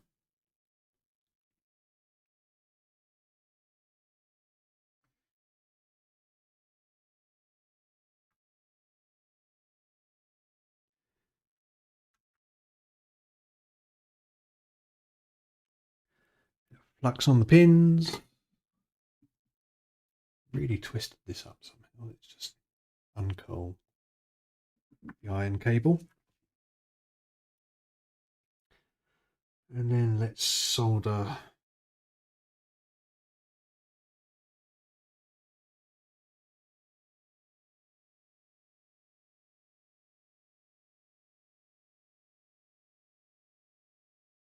one pin.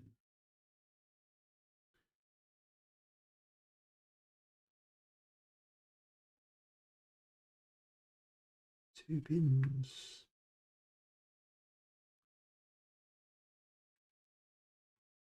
Three pins. Four pins. Okay.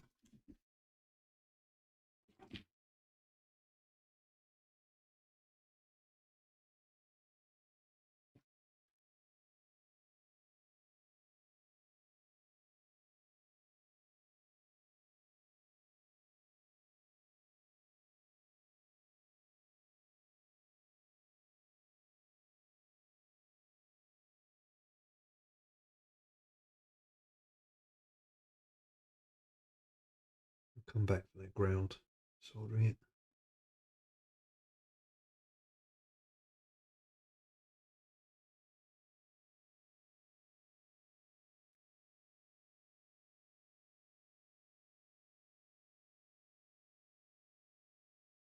Yeah, gonna need more power.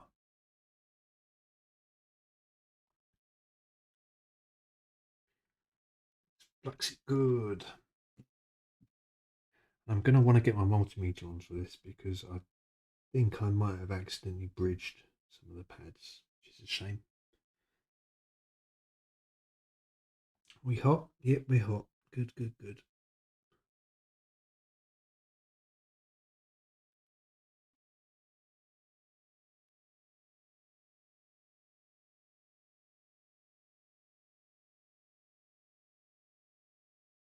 Okay.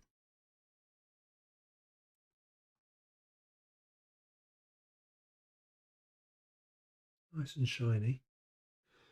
After all that, that is not too terrible, assuming I haven't bridged those pins. So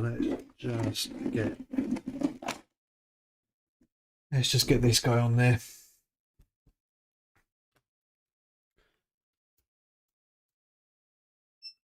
Right, so if it's bridged, there shall be a beep.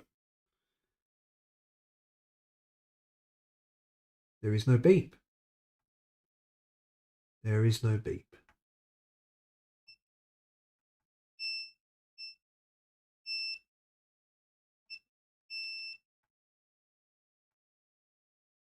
I'm a very, very lucky boy. Very lucky boy. Because I don't think I've bollocksed it. Get continuity on these.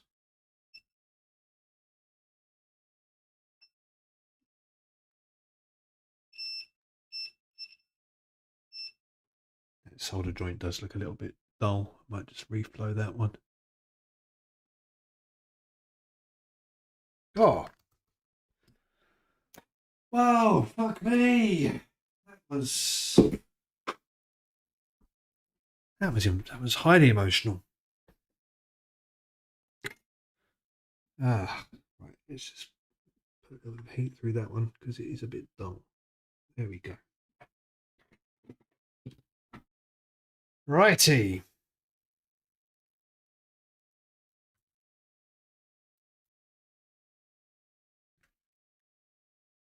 We have 8 pins soldered to a board.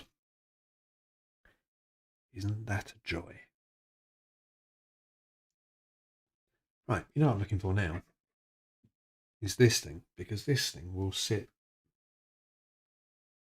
No, it will sit.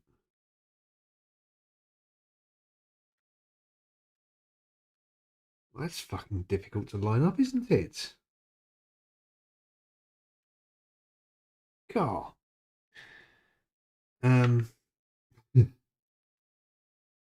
Okay, so they're there.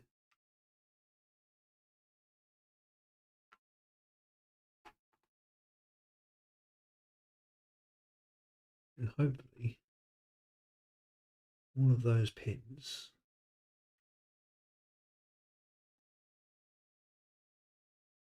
can be convinced to go through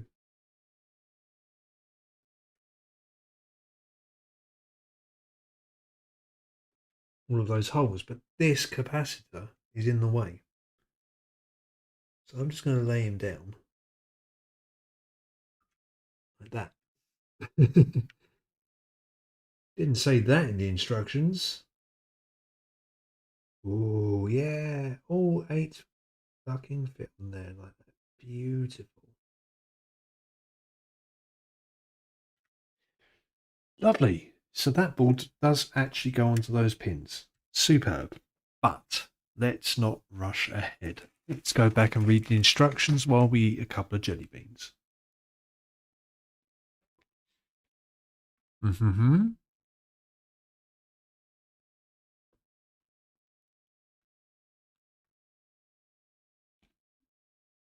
Yep.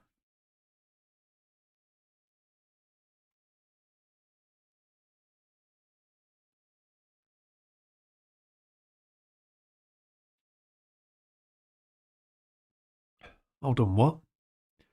Temporarily stick the FPGA board onto the pins and use it as a means to align the remaining pins correctly on the main board. Either 2 pins on each side if installed on a long board. This is a short board, I think. Or only 2 pins at the back if installed on a short board. Oh yeah, I see those 2 pins. So hold on, what do they go on to?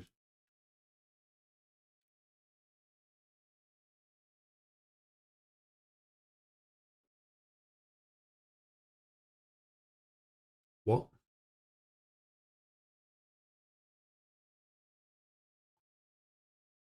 Dude, I don't know what you're asking me to do.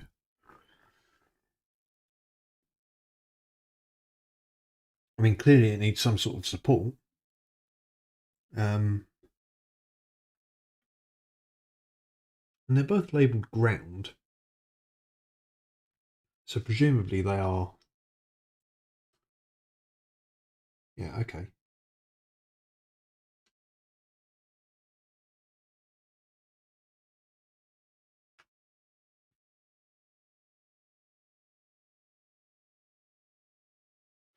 There's nothing under there for them to connect to.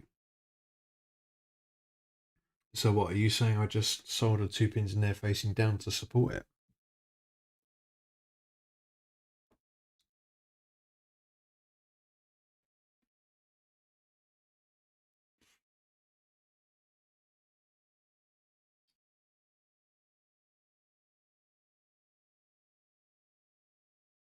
I think that's exactly what it wants me to do. It just wants me to... Oh, unless... Hold on. Let's snip these. So we've got two sets of two.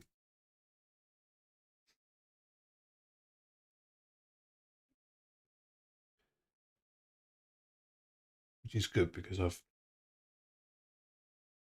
pushed one of them out of alignment. So quite happy to get a shot of that. Turns out those scissors are not man enough.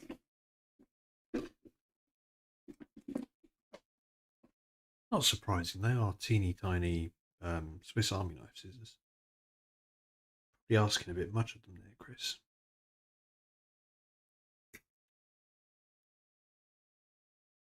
Fine, broke the plastic in slightly the wrong place, but this isn't a. I cut myself. Yes, I have. Brilliant. So, is this saying that if I put two pins in there and then drop them, can't put them there, can I? Can I just solder them to there? Well, you know what? I might be able to. Let's just see if that's where they should go. I've got to be reasonably precise.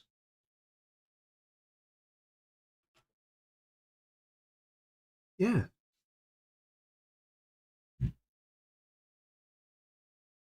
Okay. So if I solder them basically into where that where the can was anchored, then that should do the trick. Which if I just flood that with a bit of solder, that should be okay. So, Captain Tape.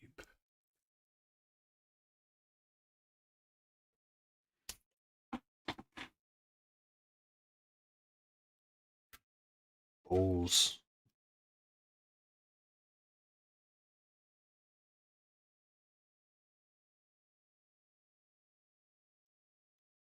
Do, do, do, do, do, do, do, do, do.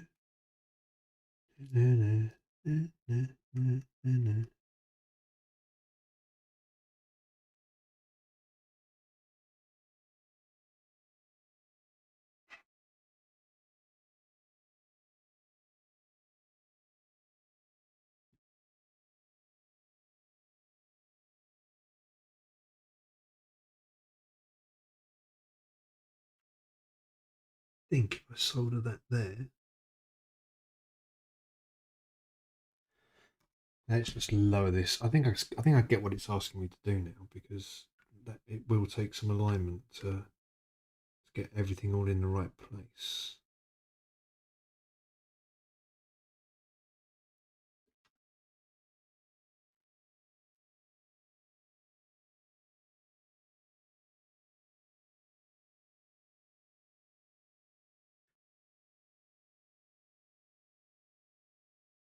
I'm currently failing it. Okay. No. I know what I'll do. Let's put this board on and then tape it down and then solder those two pins and then lift the board up and then solder the board on. Yes, yes, yes, yes, yes, yes, yes.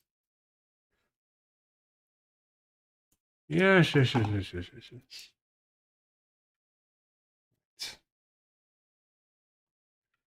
You stay there.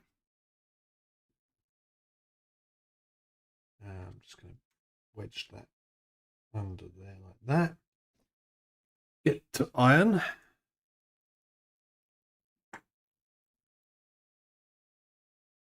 I'm going to need more heat as well.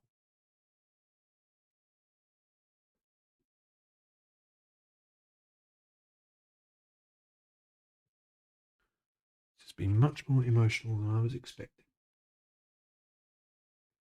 And we're just gonna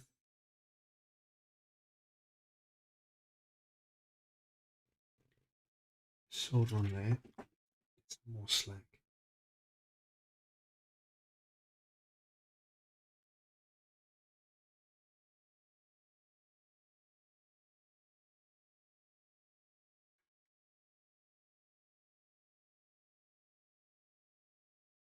Just going to flood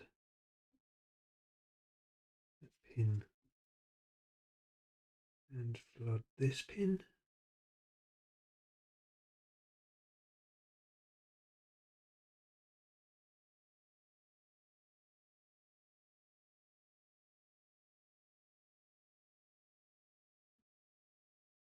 Got one side. Haven't really got the other side. I think I should get both sides. Just for completeness, really. That looks pretty nice. Can you see that?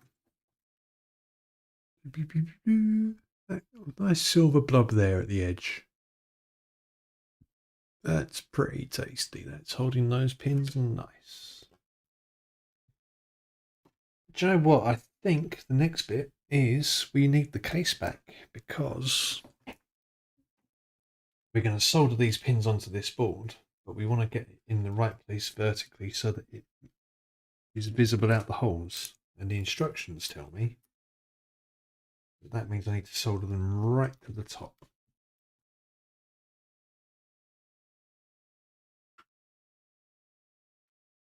So I need to solder them like there, right at the top.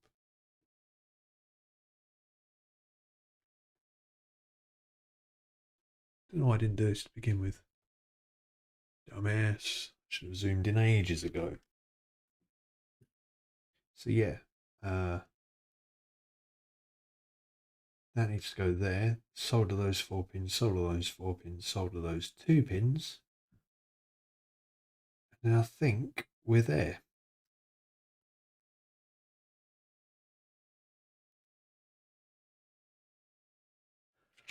Do need to read that thing about the voltages, so let's just drop the iron back down to 330 while I read that.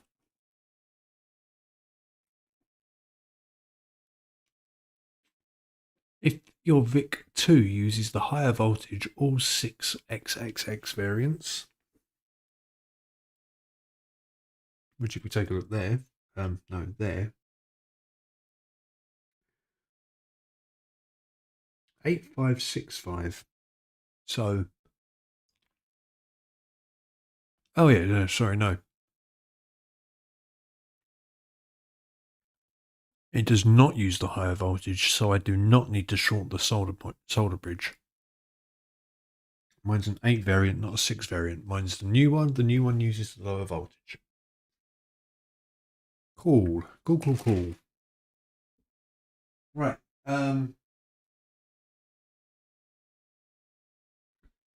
Bring in the bottom case.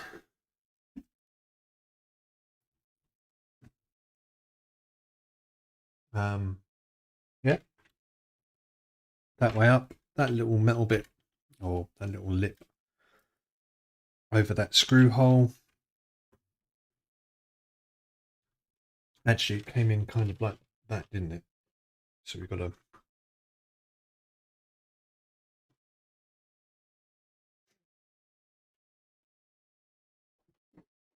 I too zoomed in or am I okay? That's still okay-ish. That's better. Okay. That pulls down. Nice. I hope the keyboard still kind of fits afterwards. I imagine it should do.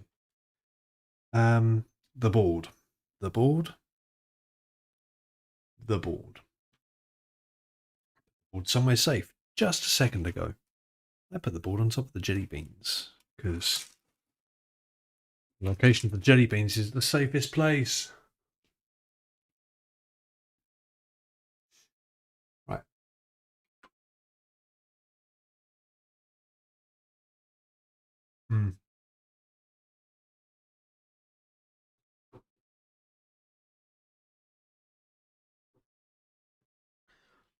Should we put a couple of screws in this just to hold it in place?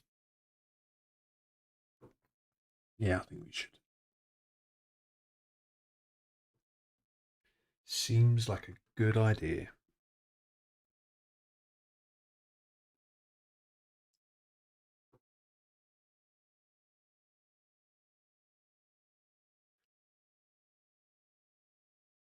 One there.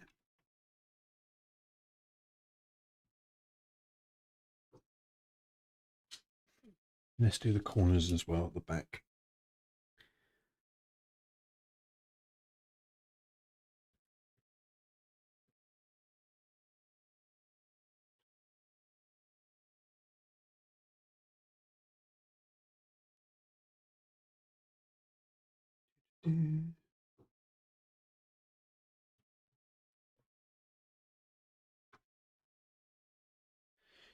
Groovy.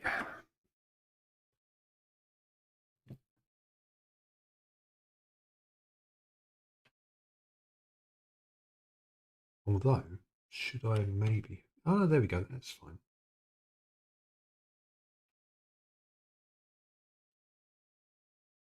Well, I don't know about you, but quite happy with how that looks.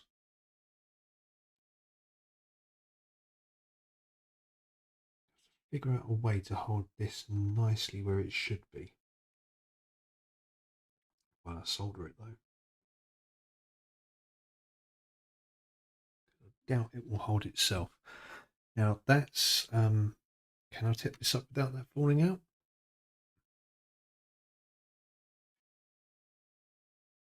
That actually looks pretty fucking nice, doesn't it?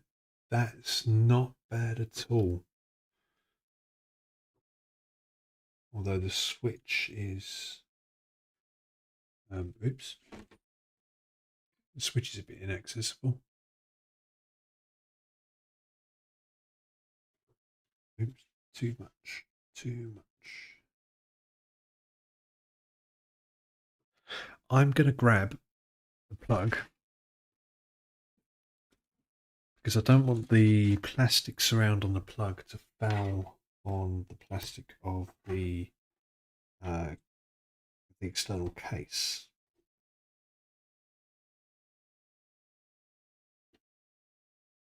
Right.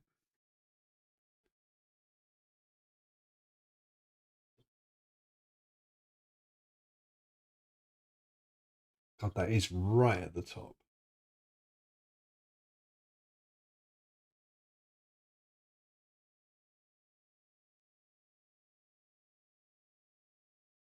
That plugs all the way in.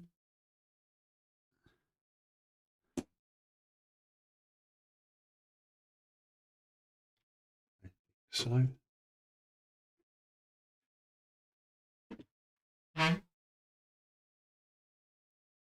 Yeah, it is. I can see from this angle actually. And that switch, as long as that switch is reachable from the outside, I'm okay.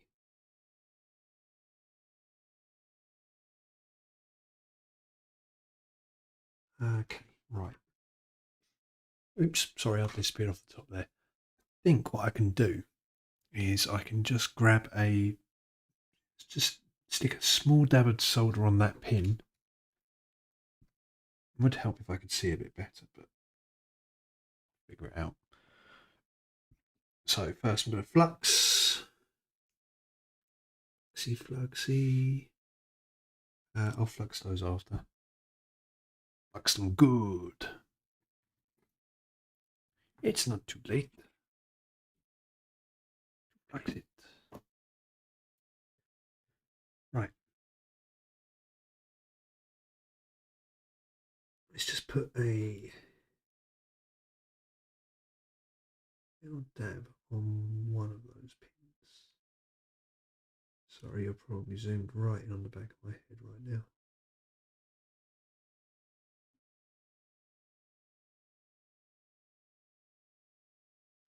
Well, that was proving harder than I thought.